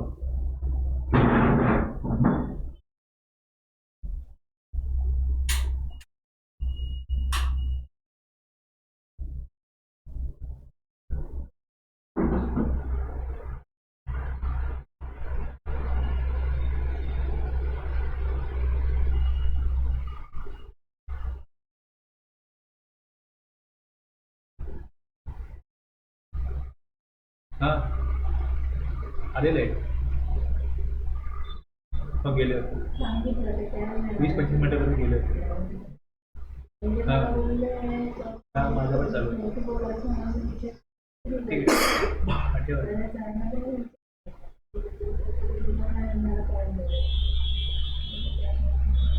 अभी मैंने रिडिफाइन किया ना, अब देखो ये मैंने रिडिफाइन किया 1 2 3 4 दिया यहाँ पे.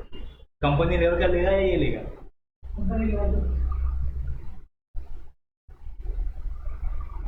वहाँ पे 18 था, यहाँ पे 12 दिया.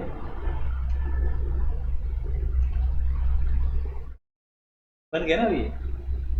इसके बाद जैसे मैंने आपको लिस्ट में दिया था, पहले आप मास्टर क्रिएशन करेंगे और फिर उसके बाद क्या करेंगे, आप एक्चुअली जो ट्रांजेक्शन है वो रिकॉर्ड करेंगे. अब वाउचर्स में F8 है, मेरे पास पार्टी मैंने कैश दिया यहाँ पे, ठीक है. अनरजिस्टर्ड पर्सन है, कैश दिया.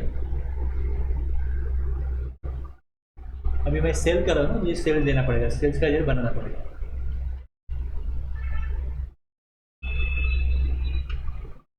यहाँ पे भी एप्लीकेबल ही है ना, इसके अंदर भी यहाँ पे यस करके मैं यहाँ पे भी रेट दे सकता हूँ, ऑप्शन है. इसलिए कैसे काम करेगा बताऊँगा. अभी मैं फिलहाल नो करता हूँ. आगे मैंने गुड्स दिया, आइटम ये है, क्वांटिटी 10 दिया, रेट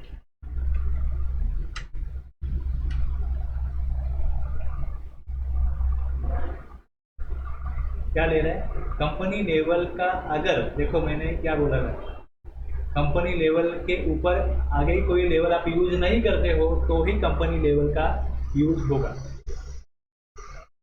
कंपनी लेवल के बाद मैंने क्या किया, स्टॉक आइटम नहीं है, स्टॉक आइटम बना देख मैंने वो दिया 1 2 3 4 1 2 3 4. अब देखो मैं दूसरा आइटम बनाता हूँ, क्रिएट आइटम बी. आइटम बी दिया,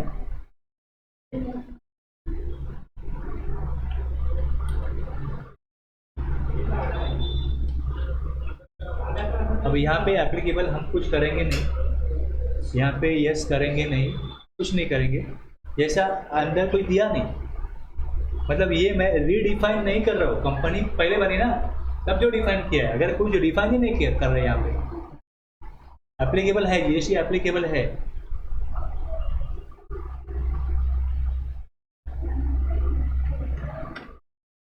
देखो 18 किसको आ रहा है, 12 किसको आ रहा है, आपको समझ में आ रहा है. कंपनी लेवल का भी रेट काम कर रहा है। कंपनी लेवल का रेट तब काम करेगा जब आप स्टॉक आइटम लेवल पे कुछ भी नहीं दे रहे हो। यहाँ पे मैंने कुछ दिया ही नहीं, तो रेट कैप्चर कहाँ से करेगा? कंपनी में है ना पड़ा हुआ, वो लेगा ना। जो आप पहले एक ही प्रोडक्ट बेच रहे थे वो कंपनी लेवल पे डिफाइन कर दिया, फिर दूसरा आ गया, उसको वो HSN और वो रेट एप्लीकेबल नहीं है, तो आपको स्टॉक आइटम बनाओ और उसको स्टॉक आइटम के लेवल पे एप्लीकेबल यस करके अंदर जाके उसको HSN कोड दो, रेट दो, वो लेगा। फिर वो कंपनी के रेट को, कंपनी लेवल के रेट को HSN को ओवरराइड करेगा। क्लियर होत आहे? तुम्ही उत्तर वेगळं दिलं, मी म्हणाले कंपनी लेवलचा घ्या, लक्षात घ्या। तुम्ही क्रिएट केलं होतं तिकडे. हां, मी कंपनी लेवलला जे दिलेलं आहे ते त्यांनी इथे घेतलं नाही, कारण का आपण इथे 1 2 3 4 स्पेसिफाय केला तुम्ही क्रिएट केलं होतं. आणि इकडे आपण काहीच क्रिएट नाही केला, तेव्हा तो 8519 मिळतो। हो गया। अब इसके आगे मैं तीसरा आइटम बनाता हूँ।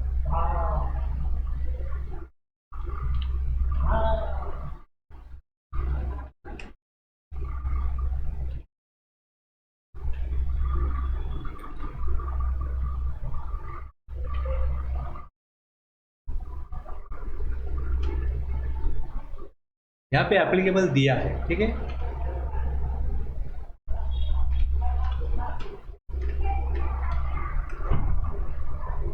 अभी हम जो काम कर रहे हैं, ऊपर हमने सेल्स दिया, F12 प्रेस करता हो तो यहाँ पे ऑप्शन है common ledger account for item allocation, yes है ना।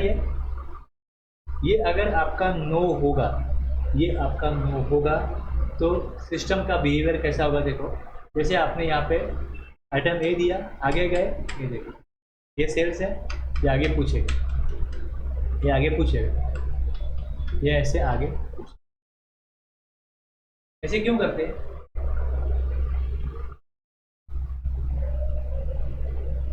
मी काय विचारतोय कळतं तुम्हाला? कॉमन येस आणि नो असे ऑप्शन का ठेवले? आता माझ्याकडे जे स्टॉक आयटम आहे, मी सेल्स केला, तर मला असं जर ज्याला पाहिजे असेल, वॅटमध्ये असं लोक करत होते, त्यामुळे इथे काय व्हायचं की आयटम ए आहे, इथे लिहायचे पुढे की sales at 5% VAT, sales at 12%, sales at 18%। तुम्हाला असं लिहून पाहिजे असेल तर तुम्ही एकच सेल लेजर न वापरता त्याकरता 3 सेल लेजर बनवा।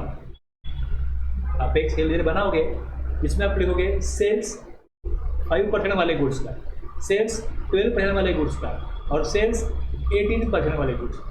अब समझो यहाँ पे मैंने सेल्स ही लिया तो कुछ फर्क नहीं पड़ेगा, लेकिन मैंने समझो तीसरा यहाँ पे एक लेजर बना दिया, तो ये यहाँ पे आ गया और मैंने यहाँ पे क्या किया, मैं एक लेजर बनाना चाहता हूँ, तो मैंने यहाँ पे दिया क्रिएट। इफेक्ट देखो अभी कैसे होगा, सेल्स एट, मेरे पास 12 है, 18 है, मैं 28 करता हूँ समझने के लिए, 28%।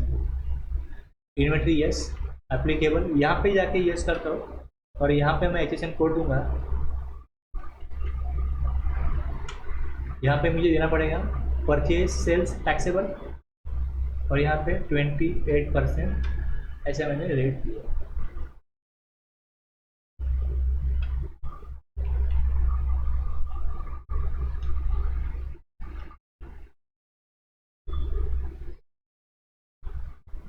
आइटम ए कंपनी से कैप्चर हो रहा है ना, आइटम बी जो है वो कहाँ से कैप्चर हो रहा है? आइटम ए स्टॉक से हो रहा है। हाँ, स्टॉक आइटम से हो रहा है। और item C, item C sales से।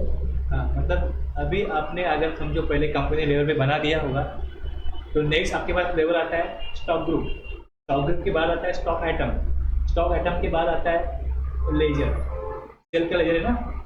आपने क्या किया, वो लेजर को कॉन्फ़िगर करके बोला सबसे ऊपर, सबसे नीचे क्या है कंपनी, सबसे ऊपर क्या आ गया लेजर। तो लेजर में अगर मैंने रेट दिया तो स्टॉक आइटम का रेट नहीं लेगा। आप बोलोगे कि आपने सी में रेट कहाँ दिया, समझो ये सी के अंदर हम चले जाते हैं। देखो ये सी जो है कंट्रोल एंटर, एप्लीकेबल किया, इसको यस किया, यहाँ पे नहीं दिया था, यहाँ पे हम देते हैं देते हैं।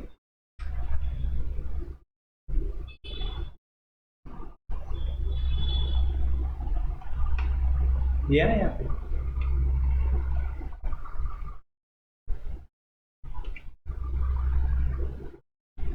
दे रहा है क्या वो, दे रहा है क्या देखो। अब मैं यहाँ पे जो सेल्स में 28 दिया, अगर मैं यहाँ पे सेल्स ही करता हूँ, सेल्स ही करता हूँ, अभी देखो इफेक्ट,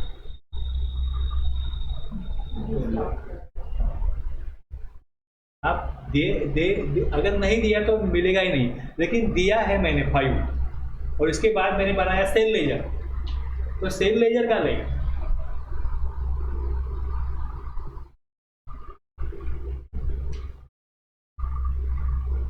बहुत जरूरी है आपको समझना कि आपका सिस्टम कैसे बिहेव करता है। तो काम करते वक्त एक का ही डाला रहेगा ना हमें, सबका तो जुड़े ही मतलब नहीं, कहाँ पे, अगर समझो आपके पास 4 जगह दी है और आपने 4 जगह पे डाल दिया, तो कौन सा लेगा, यही मैं आपको समझा रहा हूँ। अभी आपको पहले डिसाइड करना है कि आपका काम किस तरीके का है, तो आपके लिए बेस्ट सुटेबल जगह कौन सी है जहाँ पे आप रेट डालेंगे जीएसटी का। तब मैं अगर मुझे कोई बोलता है कि कैसे करना इजी रहेगा, तो मैं बोलता हूँ कंपनी लेवल छोड़ दो, अपने पास एक आइटम नहीं है, अपने पास मल्टीपल आइटम है और अपने को हर एक स्टॉक को अलग अलग एचएसएन देना है, तो जहाँ एचएसएन देना ही पड़ेगा आपको स्टॉक आइटम को, वहाँ पे आप रेट डाल दो। एक्सेसन के हिसाब से। हाँ, तो एचएसएन किसको है, स्टॉक आइटम को है ना। समझो मैं मोबाइल ही बेच रहा हूँ, तो मैं ग्रुप बनाऊंगा कि मोबाइल ही बेच रहा हूँ, तो ग्रुप है मेरे पास, नोकिया है, सैमसंग है, अलग अलग कंपनीज का मोबाइल आएगा, मॉडल आएगा, तो मैं वो डालूंगा, तो मैं ग्रुप पे ले सकता हूँ। क्योंकि इनवॉइसिंग बनवताना काय इश्यू आला तुम्हाला सांगते की तुम्ही बोलताय ना, तर सेल्स जीएसटी सेल्स म्हणून क्रिएटेड होतं, हे कसं तुमचं सेल्स, त्याच्या अंडर माझे 5% वाले पण सेल्स होते, 18% वाले पण सेल्स, बरोबर. पण जेव्हा इनवॉइसिंगला गेलो ना, तेव्हा तो हे होत होता त्या इश्यू, ते एक्सेप्ट करत नव्हता, म्हणून जीएसटी सेल्स @5% आणि जीएसटी रेट @18% आम्हाला डिवाइड करायला. जर तुम्ही वरती जीएसटी सेल्स घेतले ना, सेल्स घेतले ना, सेल्स तो फक्त घेतलं सेल्स अकाउंट एकच होता, पण त्याचं मी बायफर्केशन केलं, सेल्स 18% गेलं, सेल्स 5% गेलं, असं गेलं. त्यानुसार मग जे 18% वाले ना, ते 18% मध्ये क्रिएट करून त्याच्यामध्ये टाकायचो आणि 5% वाले 5% मध्ये ते क्रिएट सगळे करून डिव्हिजन तेव्हा ते इनवॉइसिंग. ग्रुपिंग की बात हुई ना। हाँ तुम्ही आहे ना, बघा. क्या हुआ, इनवॉइसिंग के लिए हम लोग जाते हैं ना, तो वो सिस्टम तुम्ही वरती पार्टीच्या खाली बघा, तो सेल्स लेजर घेतलेला होता. तो Common ledger. होता आमचा common ledger होता. जीएसटी त्यामध्ये आम्ही 2.5% पण मारत, म्हणजे 5% पण मारत होतो, 18% पण ती 18% एक्सेप्ट करत होती, 5% होती करत. मी काय केलं, मी टॅलीवाल्यांना फोन करून मग त्यांना विचारलं असं का होतं. त्यांनी काय सांगितलं की तुमचा जो सेल्स लेजर आहे ना, तो एक 18% का क्रिएट करा आणि तुम्ही 5% का क्रिएट करा. मग 18% वाली फी आहे ती 18% मध्ये होती. तुमचं जे सेल्स लेजर असेल ना, त्यामध्ये जे पर्सेंट घेतले ना ते तिकडे दाखवणार ना. तर ठीक आहे ना, तुम्ही सांगताय मला, पण मी जी कामं करतो, माझ्याकडे जी कामं आहेत ज्यामध्ये इन्व्हेस्टिंग मी क्रिएट केलं आहे, मी सेल लेजर एकच वापरतो, मी 2 नाही वापरतो. माझ्याकडे 5, 12, 18 असे वेगवेगळ्या प्रकारचे स्टॉक आयटम येतात. हा, म्हणजे मग त्याच्यात असं झालं तर स्टॉक आयटमला देताना ते गेलं नसेल, बरोबर ना सर. कुठेतरी काहीतरी तुमच्याकडे अशा प्रकारे आपली सेटिंगमध्ये कन्फ्लिक्ट होत होतं. तुम्ही एकदा का सेलला टाकलं का ते कन्फ्लिक्ट संपलं, पण व्हायला नाही पाहिजे असं. जर तुमच्या सेल्समध्ये सेटिंगच नाही, तुमच्या कंपनी लेवलला सेटिंग असेल तर त्याला ओव्हरहेड करायला स्टॉकची सेटिंग, आणि स्टॉकला ओव्हरहेड करायला सेल्समध्ये मी काहीच देत नाही आहे. जर मी सेल्समध्ये काहीच देत नाही आहे तर रेट कॅप्चर कुठनं होईल, ऑप्शन कॅप्चर कुठनं होईल, स्टॉक आयटममधनंच होईल. आता मी याच प्रकारे सेटिंग अनेकांना करून दिलं आहे आणि त्यांचं बरोबर वर्किंग चालू आहे, काम चालू आहे. म्हणजे तुमचं म्हणणं एकदा आमची कंपनी लेवलला सेटिंग नाही आहे 5%. तर ते एक्झॅक्टली बघायला लागेल त्यांनी तुमच्याकडे प्रॉब्लेम काय होता, कशामुळे ते जात नव्हतं. तुमचं इन्व्हेस्टिंग झालं त्याला नाही, ते झालंच नाही अजून, ते पेंडिंग मध्ये. नाही, तुम्हाला त्याने सोल्युशन दिलं, तुमचं काम चालू झालं आता, पण मुळात असं कुठे काय प्रॉब्लेम होता ज्यामुळे ते जात नव्हतं हे बघायला लागेल. पण जे बघा, ज्या प्रकारे त्यांनी एक सिक्वेन्स दिला आहे आणि ज्या प्रकारे आपण बघतोय वर्क होताना, आता हे मी ज्या प्रकारे केलं या प्रकारे बिलिंग बनेल, याचा इन्व्हॉइस बनेल. आणि जर मी याला इकडे प्रिंट करतो मला खाली GST टाकायला लागेल आता याच्या खाली.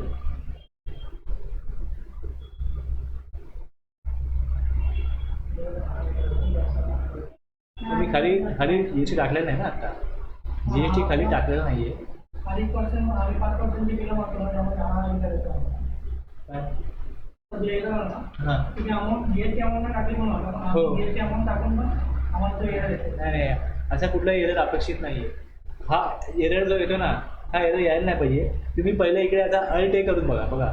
मी जेव्हा हे करण्यापूर्वी आहे ना अल्ट ए करतो, मला काय दाखवतं खाली की ॲज पर कॅल्क्युलेशन एवढी अमाऊंट पाहिजे आणि ॲज पर ट्रान्झॅक्शन तुम्ही काही टाकलेली नाही आहे. आता मला हा एरर का आला, कारण की मी टॅक्स रेट खाली टाकलेलं नाही आहे. ते मी टाकलेली नाही आहे म्हणून आलं एरर. तो येणार नाही एरर ते टाकले. म्हणजे हे दोन्ही माझे मॅच होतील तर तो एरर येणार नाही. GST टॅक्स अनालिसिस मधला आणि तो हां. मॅच मधला. म्हणजे तुम्ही ज्या प्रकारे तुम्ही लेजर स्टॉक आयटम टाकले किंवा त्या स्टॉक आयटम तुम्ही जो सेल्स लेजर दिला आहे त्या सेटिंगप्रमाणे खाली टॅक्स किती यायला पाहिजे एवढा यायला पाहिजे. ॲज पर कॅल्क्युलेशन एवढा यायला पाहिजे. तेवढा आला आहे का, रेकॉर्ड झाला आहे का तिकडे. जर रेकॉर्ड झाला आहे, दोन्ही मॅच आहे, तर मग तो इनवॉइसिंगला पण जाईल आणि तो प्रिंटला पण जाईल.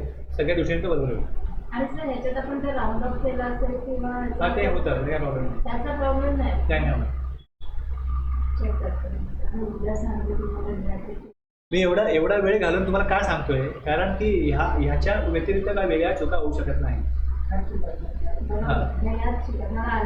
तुम्ही एकदा प्रॉपर कॉन्फ़िगर केलं. देखो ये लोगों को नहीं आ रहा है, जो लोग टैली का क्लास करते जो सिखा रहे वो एक अपना ये कर दिया. अरे लेकिन प्रैक्टिकली वो काम नहीं करते ना, तो उनको डिफिकल्टीज मालूम नहीं है कि प्रैक्टिकली वो क्या प्रॉब्लम होता है, कहाँ पे होता है.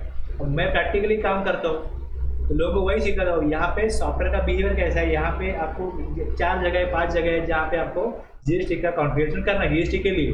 लेकिन अगर एक से ज़्यादा जगह आपने कर लिया तो दोनों में से किसका सुनेगा सिस्टम. कंपनी का पहले दिया हुआ है, उसके आगे आपने अगर स्टॉक ग्रुप बनाया, स्टॉक आइटम बनाया, फिर सेल्स है मतलब लेजर है आपका वो बना दिया, तो आखिर में जो सेल्स में आपने दिया लेजर को दिया वही लेने वाला है. तो वही मैं आपको दिखा भी रहा हूँ यहाँ पे कि ऐसे वो ले रहा है, वही दिखा रहा हूँ मैं आपको. ऐसे नहीं कि मैं 3 लेवल ना, कंपनी लेवलला एक GST. तुम्ही स्टॉक ग्रुप पण आहे. जेव्हा तुम्ही हा स्टॉक बनवता ना इकडे, आता हा तुम्ही स्टॉक बनवला इकडे, पहिले कंपनी झाली, मग इथे स्टॉक हा प्रायमरी आहे. जर मी इथे क्रिएट केला ग्रुप, मग ग्रुपला पण मी रेट देऊ शकतो, याच्यात देऊ शकतो. ग्रुप के बाद आ गया स्टॉक आइटम, आगे स्टॉक आइटम आणि त्याच्यानंतर सेल्स. अभी ये सेल्स है. सेल्स को भी देखो, सेल्स का भी ये सेल्स अकाउंट ग्रुप है ना, इसको कंट्रोल एंटर करूँगा तो यहाँ पे भी देखो, यहाँ पे भी ऑप्शन रहते हैं. वो ग्रुप तो बना हुआ है. अब यहाँ पे हम कुछ करेंगे नहीं. समझ में आ गया. इसका भी मतलब सेल्स जो बना के दिया है टैली ने ग्रुप को, उसको भी आप कंट्रोल एंटर करेंगे तो वहाँ पे देखो इनकम है. ये सारी चीज़ें यहाँ पे भी है.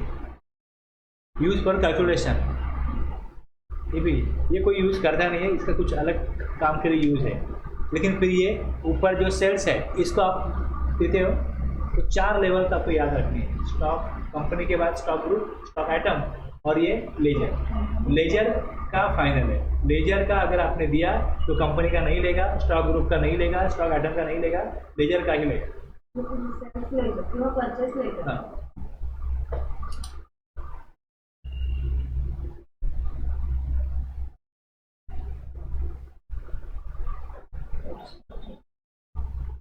इतने लेवल पे कोई समझाता नहीं है और कोई सीखता नहीं है, फिर कोई यूज़ करता नहीं है. और फिर जैसे आपको मालूम दिखता है वहाँ पे रेट डालते हैं, कभी चल जाता है, कभी एरर आता है, कभी प्रॉब्लम आता है, लोग यूज़ कर रहे हैं. अभी समझो यहाँ पे कुछ बना हुआ है, वो अकाउंटंट छोड़ के जाएगा, दूसरा माणूस आहे का, तो जिकडं काम चालू आहे संपलं आहे तिकडं सुरू करू. मला पहिला माणूस सांगेल की याचं काम करा, ह्या प्रकारे करायचे, मग 2 दिवस आठवतो, मग तुम्ही ते बघायचं. पण जर तुम्हाला माहितीच नाही आहे, तुम्ही त्यातले तेवढे तज्ञ नसाल की कुठे सेटिंग आहे, काय कशा प्रकारे सेटिंग केलेलं आहे, तुम्हाला काहीच करणार नाही. आणि एवढ्या लेवलला म्हणजे आपण जे काम करतो हे आपल्याला 100% प्रॉपरली कळलं पाहिजे कुठे काय आहे, असं कोणाला वाटतं, कोणाला वाटतच नाही. हे तुम्हाला वाटतं की आपण हे काम करतोय, जिथे आपण मास्टर झालो आणि सगळ्या आपल्याला गोष्टी कळल्या, तर आपल्याला ह्या एम्प्लॉईनी पगारवाढ दिली नाही, दुसरीकडे आपण काम करू शकतो. हा जो कॉन्फिडन्स आहे तुम्हाला तेव्हाच येईल जेव्हा तुम्ही सगळ्या गोष्टी एकदम बारकाईने शिकाल. पण कोणतरी बोलतो ते आपण ऐकतो आणि तेच करत राहतो. त्यामुळे आपल्याकडे प्रॉपर इन्फॉर्मेशन नाही आहे डिटेलमध्ये, डीप नॉलेज नाही आहे. मग ते तुमचा कॉन्फिडन्स बिल्ड नाही होणार आणि त्या माणसाला कुठे इनसेक्युअर फिलिंग राहील. त्यामुळे जेवढे विषय तुमच्या समोर येतात त्याविषयी जेवढी तुम्हाला माहिती मिळेल अकाउंटंट म्हणून, पण PF काय आहे, त्याचं काय होतं, याचं काय होतं, याचा लॉ काय, टाईम असेल तुमच्याकडे. असं नाही की आलं शिकायचं आहे. तुम्ही एक वर्ष ठरवा, ह्या वर्षी आपण GST प्रॉपर करू, 6 महिने ठरवा, पुढच्या 1 वर्षामध्ये, 5 वर्षामध्ये, तेव्हा तुमचा आडू आहे 30 आहे, 25पर्यंत तुम्ही जेवढे तुम्हाला विषय येतात त्यात तुम्ही मास्टर व्हालच ना. पण मग भीती कसली. मला असं वाटतं माणसाची वाईट पाळी येते ना तेव्हा तो त्याचा वेळ चालला आहे, जो चांगला वेळ चालला आहे त्यात तो यूज नाही करत चांगला वेळेस. आणि जेव्हा वाईट वेळ येते तेव्हा वाटतं हे करू ते करू. वाईट वेळ काय म्हणत नसतं, कारण ती वाईट वेळ आहे. म्हणजे कपड्याचं दुकान चालत नाही, मग एक दुकान काढू. पण जेव्हा दुकान चालत होतं कपड्याचं त्यावेळेस दुसरं दुकान काढायला पाहिजे होतं, तेव्हा लॉस झाला असता, चालला असता ना. एक बिझनेस फॉर्म नाही, दुसरा काढून द्या तुम्ही. पण जेव्हा काहीच चालत नाही तेव्हा काहीच चालत नाही म्हणजे तुमची फ्रिक्वेन्सी खराब झाली. आता तुम्ही किती मोबाईल चेंज करा, तुमच्या सिमला फ्रिक्वेन्सी ते सिग्नल येणारच नाही. पण जेव्हा तुमचा सिग्नल प्रॉपर आहे तेव्हा तुम्ही वेगवेगळे मोबाईल ट्राय करा, वेगवेगळे सिम ट्राय करा आणि बघा काय होते. ठीक आहे. आता मी आलो इकडे, क्रेडिट कार्ड तुम्हाला. आता हे सेटिंग तुम्ही याच प्रकारे, हे जे मी आता केलं आहे, 3 आयटम क्रिएट केले, कंपनी लेवलला दिलं, तुम्ही हेच बघा. इथे या, इथे तुम्ही क्रिएट करायला जा. मी काय काढला आता खाली प्राईम 3.0 काढला. आता हे जे काढलं आहे हे बघा, हे जे आहे हे जे काम करत होतो हे आपण 2.1ला करत होतो आणि ही सेटिंग जी आहे इकडे आलेली आहे 3.1ला. तुम्ही जसं क्रिएट करायला जाल इथे याल आणि लेजरला तुम्ही क्रिएट कसं दिसेल, बाकी सेम आहे. जेव्हा तुम्ही स्टॉक आयटमला याल, स्टॉक आयटम आलो इकडे बाजूला, स्टॉक आयटम व्ह्यूला क्लिक केलं, क्रिएट मास्टर दिलं. आता बघा काय वेगळं दिसतं.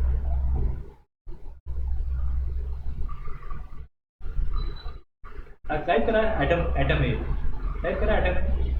पूरा डिटेल नहीं मैं वही बोल रहा हूँ आपको. जैसे अभी आइटम ए आपने यहाँ बना दिया, वैसे ही आपको आइटम ए यहाँ पे बनाना है. आइटम ए टाइप करो,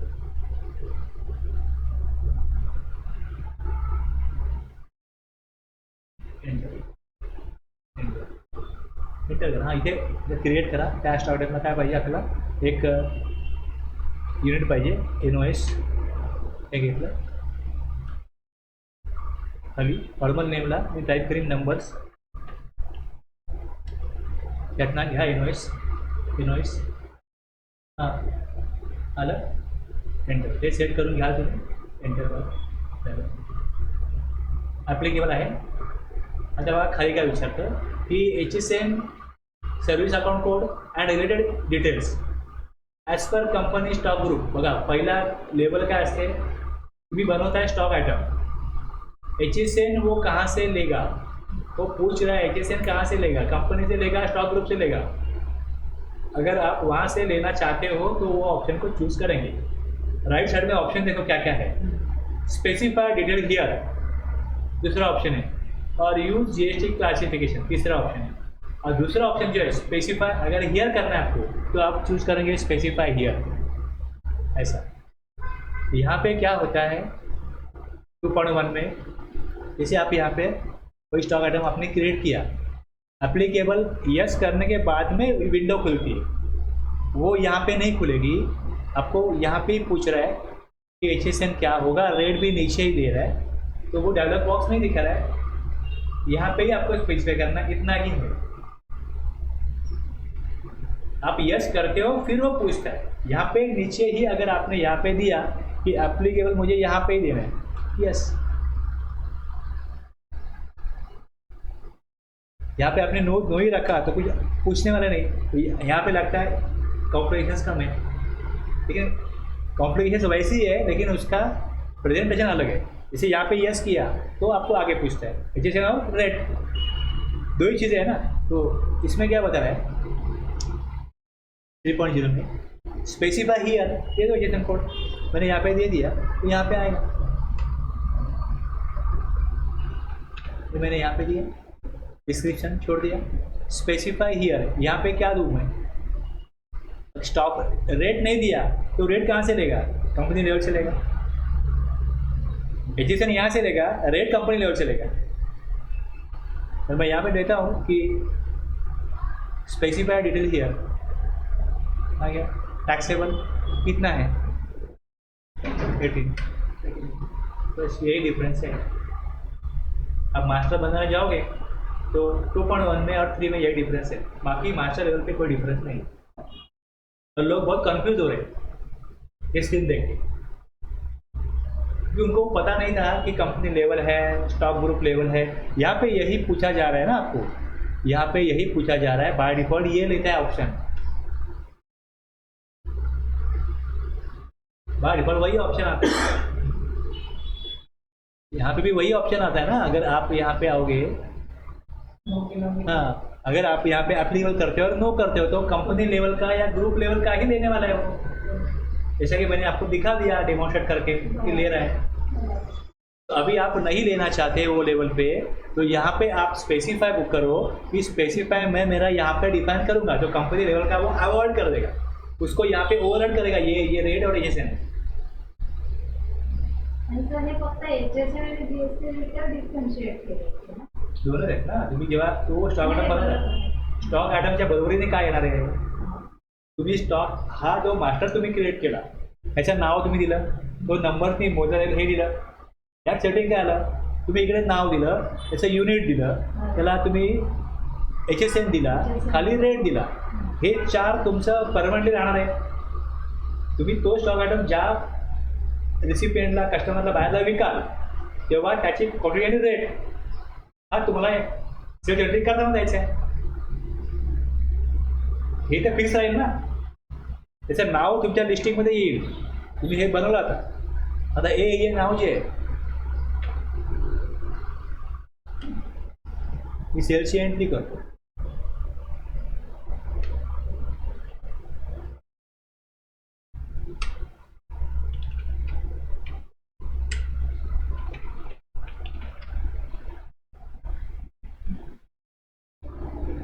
इन्व्हेंटरी यस, इथे पण विचारतो, ॲप्लिकेबल कंपनी ग्रुप हे मी काहीच देत नाही, मला इकडे द्यायचंच नाही, हे दिलं तर हेच घेणार आहे, कंपनी लेवलचं घेणार नाही। मग स्टॉक आयटमचं घेतलं, स्टॉक आयटमचं घ्यायला पाहिजे, मला स्टॉक आयटमचं घ्यायला पाहिजे, म्हणून मी हे काही देत नाही। म्हणजे जर कंपनी किंवा ग्रुप नाही आहे तर स्टॉक आयटमचं घेणार आहे।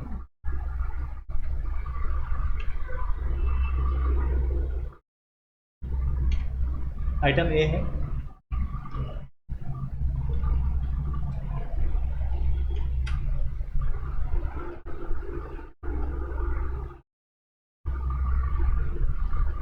आता बघा आइटम ए च्या खाली काय दाखवतो, थोड़ा ऑब्जर्व करना अभी क्या दिखा रहा है। देखो यहाँ पे क्या बोला, सोर्स जो वो 8519 आ रहा है उसका सोर्स क्या है, GST rate detail stock item से लिया उसने, वो बोल रहा है।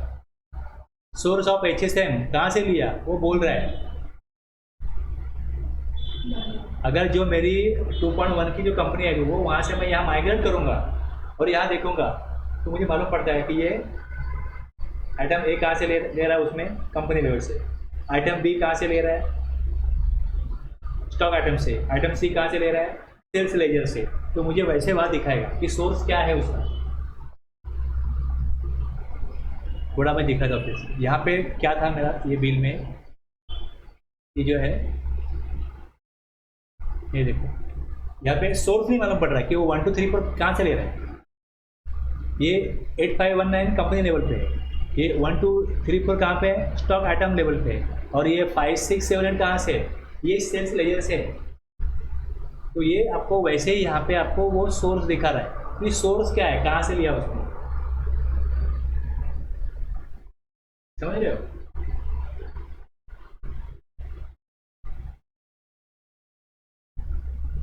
Source of GST rate stock item, item A, source of HSN stock item, item A, CGST, यहाँ पे देखो SGST/UTGST दिखा रहा है। आपको देखा ना UTGST, आपको नहीं दिखा था कभी, यहाँ पे दिखेगा। अब यहाँ पे देखो नहीं दिखा रहा था, UT वाले बोल रहे थे हमारा क्या पाप है, हमारा क्यों नहीं दिखा रहा?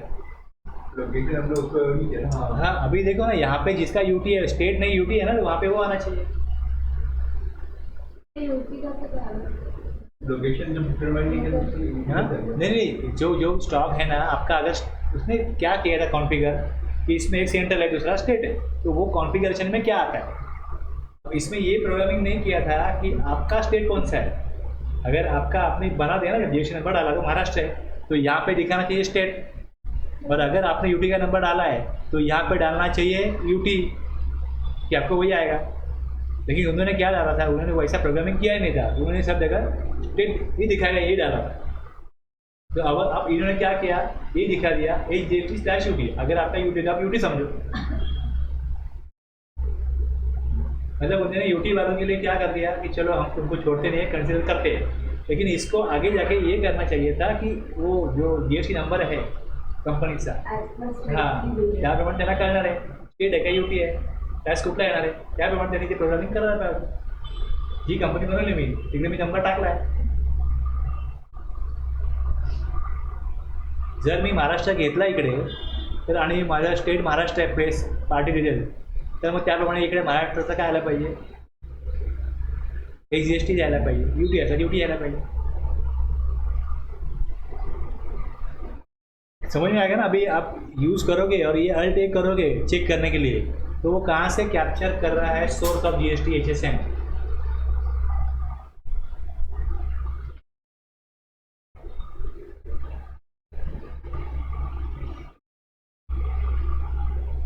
ये देखो, यहाँ पे देखो HSN स्पेसिफिक का डिटेल किया है।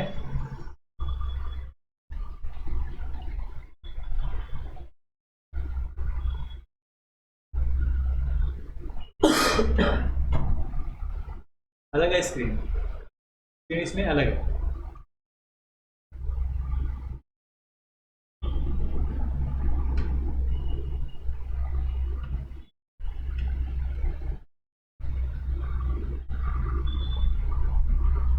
यहाँ पे ये आ गया, ये रेट आ गया यहाँ पे।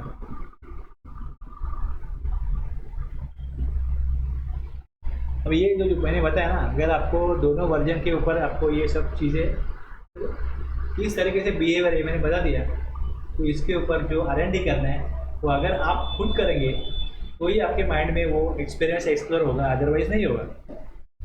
मैं यहाँ बताऊँगा, रिकॉर्डिंग कर दूँगा, अपलोड कर दूँगा, आपको जो मैंने जिस तरीके से किया है वो करके देखना आपकी जिम्मेदारी। सर आता लास्टला उघडलं होतं ते तुम्ही कंपनीचं उघडलं होतं की त्याचं कॉन्फिगरेशन? हे जे आहे ना आता तुमच्याकडे समोर हे जे आहे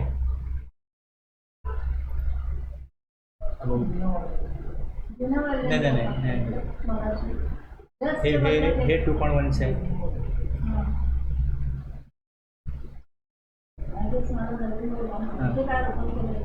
हे फीचर्स काढले।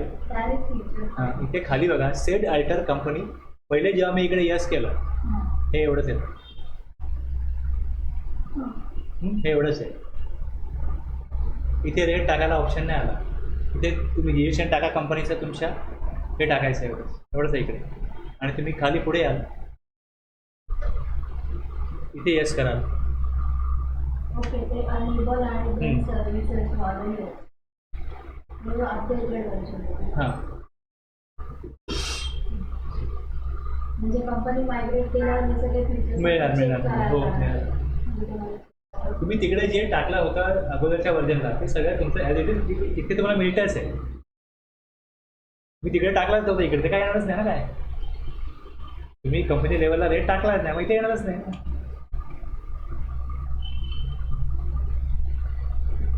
ते व्हर्जन जेव्हा अपडेट करतात तेव्हा जुन्या अगोदरच्या लोकांना नवीन व्हर्जनला यायला त्रास होऊ नये असंच अपडेट करणार ना, त्याचप्रमाणे ते अपडेट केलेलं आहे।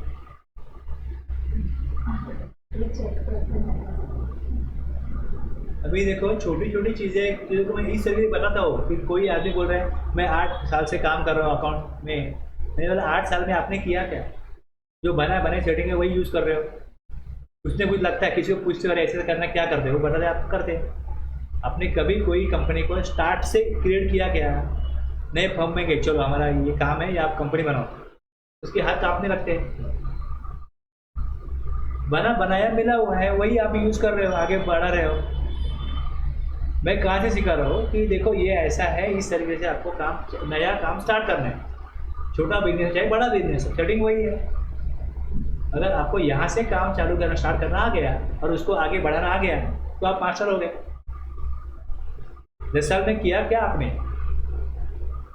किसी को भी यही पूछो 10 साल में किया क्या? आपको लग रहा है कि आपका एक्सपीरियंस है, आपका डेटा एंट्री का जॉब ज़्यादा है, आपको सिस्टम से कुछ भी उसका बिहेवियर है जानकारी नहीं है कुछ भी। अब ये मैं बनाऊंगा जो दूंगा आपको एक्सरसाइज, या खुद ट्राई करेंगे, खुद एक्सप्लोर करेंगे, डिफ़िकल्टीज फेस करेंगे, फिर मुझे पूछेंगे, फिर वो रिजॉल्व हम करेंगे और आपका काम आप करेंगे। तो फ्यूचर में आपको कोई डिफ़िकल्टी आएगी तो आप उसको रिजॉल्व करने के लिए एवेलेबल हो जाओगे। टैली प्राइम का ट्रायल वर्जन है। ट्रायल वर्जन ये जो आपको अभी मैं दिखा रहा हूँ, अभी आप राइट ट्रैक पे हो, ये आप डाउनलोड कर सकते हैं। मैंने डाउनलोड किया, मेरे पास लाइसेंस है, तो मैं कोई भी डेट पे एंट्री कर सकता हूँ। और जब भी आप डाउनलोड वहाँ से करते हैं टैली सॉल्यूशन के वेबसाइट से।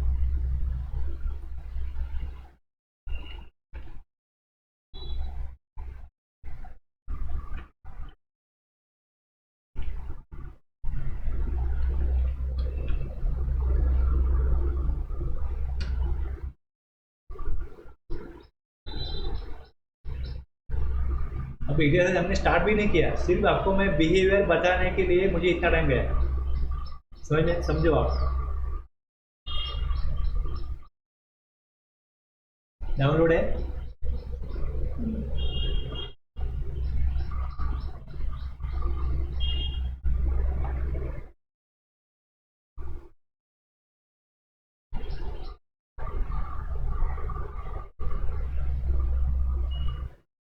आ गया 3.0.1 और नीचे आपको चाहिए प्रीवियस वर्जन, तो प्रीवियस वर्जन है।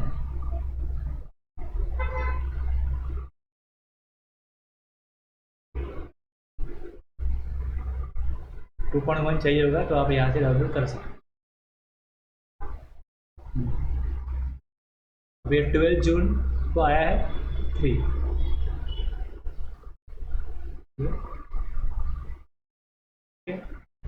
एक EXE फाइल डाउनलोड हो जाएगी, उसको आप क्लिक करोगे। कोई डिफिकल्टी है यूट्यूब में जाओ, हाउ टू इंस्टॉल टैली डाउनलोड, आपको सब कुछ मिल जाएगा। यूट्यूब में सब कुछ मिल जाता है, छोटी मोटी चीज़ें भी आपको डिफिकल्ट अगर कुछ लग रहा है डिफिकल्ट है मिल जाएगा। ट्रायल वर्जन किती दिवस यूज करतो? 1, 2 आणि 31 या 3 डेटलाच तुम्ही एंट्री करू शकता। जो एक्सरसाइज मैंने बनाया है ना, उसमें मैंने जो डेट दी है, अब देखोगे जो डेट दी है इसमें मैंने यहाँ पे 1, 2 और 31 यही डेट को मैंने एंट्री की है। क्योंकि एजुकेशन वर्जन में आप जब भी एजुकेशन में सीखने के लिए आपको टेस्ट करने के लिए वर्जन दिया हुआ है, तो आप जो डेट यूज़ करोगे इसमें वो डेट 1, 2 और 31। और मैंने इसलिए जुलाई और अगस्त लिया है महीना, कि जुलाई में 31 आता है, अगस्त में भी आता है। कुछ एंट्री जुलाई में करो 1, 2, 31। अब क्लोजिंग करोगे, मेरी लायबिलिटी कितनी है, जुलाई का आपको रिटर्न फाइल करना है, तो 31 में इतना सेल हुआ, इतना टैक्स हमने कलेक्ट किया, परचेज कितना किया, इतना ITC हमारा है, फिर सेल सेट ऑफ करेंगे परचेज के टैक्स से, कितना पेबल आता है, 3 एंट्री करनी है अकाउंटेंट को। लायबिलिटी कितनी है, टैक्स कलेक्ट किया 2 लाख, टैक्स पे किया 1.5 लाख, फिर 2 लाख के सामने 1.5 लाख का सेट ऑफ है, फिर आप क्या बोलेंगे GST पेबल 50,000, तो वो तीसरी एंट्री होगी। एक लाइबिलिटी, दूसरा ITC और तीसरा आपका लाइबिलिटी के अगेंस्ट ITC का सेट ऑफ और पेबल निकालना। अब जनरल की बात करो, जनरल बताइएगा। हाँ, ये भी आप मारेंगे 31 जो भी आपका काम करना है 1 सेकंड को एंट्री कर दो, 31 को क्लोजिंग कर दो। बाकी डेट जो नहीं आ रही है कोई फर्क नहीं पड़ता ना आपको सीखने के लिए, समझने के लिए। रिपोर्ट भी देखना है आपको, आप देंगे यहाँ पे फर्स्ट 17 से 31 रिपोर्ट पूरे महीने का आ जाता है।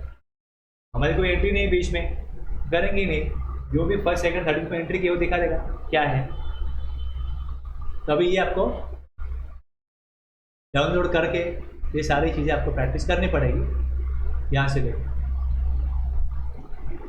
अभी कल हम ये कंपनी बनाएंगे और इसमें ये एग्जीक्यूशन हम करेंगे। अभी मैंने समझाने के लिए इतना टाइम, एंट्री तो आप करेंगे, एंट्री में कुछ नहीं है। फिर जीएसटी रिपोर्ट जब एंट्री का पार्ट आपका हो जाएगा, उसमें भी कुछ बदलाव होते हैं, कुछ अल्ट्रेशन होते हैं, तो उसमें क्या डिफिकल्टी आती है वो मैंने इसमें हैंडल किया हुआ है कि पहले ये था फिर वो हो गया, तो फिर क्या है। जो लोग मेरे पास सीखने के लिए आते हैं वो टैली में काम करते हैं, नॉर्मली लेजर वगैरह बनाते हैं, ऐसे लोग आते हैं रिपोर्ट देखते हैं, उनको मालूम है। तो उनके लिए मैं क्या दे सकता हूँ, ये सारी चीज़ें जो है, जो कॉम्प्लिकेशंस है वो कैसे हैंडल करने हैं, इसके ऊपर मैंने ये सारे वीडियो सेट बनाए। इसमें ऐसी कुछ चीज़ें होगी कि पहले ये किया था फिर वो दूसरा कुछ हो गया, तो वो चेंजेस करेंगे, फिर उसका क्या इम्पैक्ट होगा वो सब दिखेगा उसमें।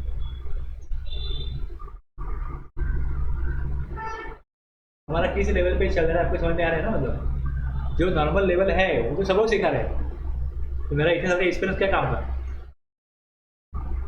तो कोई भी डिफिकल्टीज आ जाए तो वो आप खुद रिजॉल्व कर सकते हो। इस लेवल पे आपका माइंड जाना चाहिए, ये मेरा एक्चुअली गोल है, ये मेरा टारगेट है।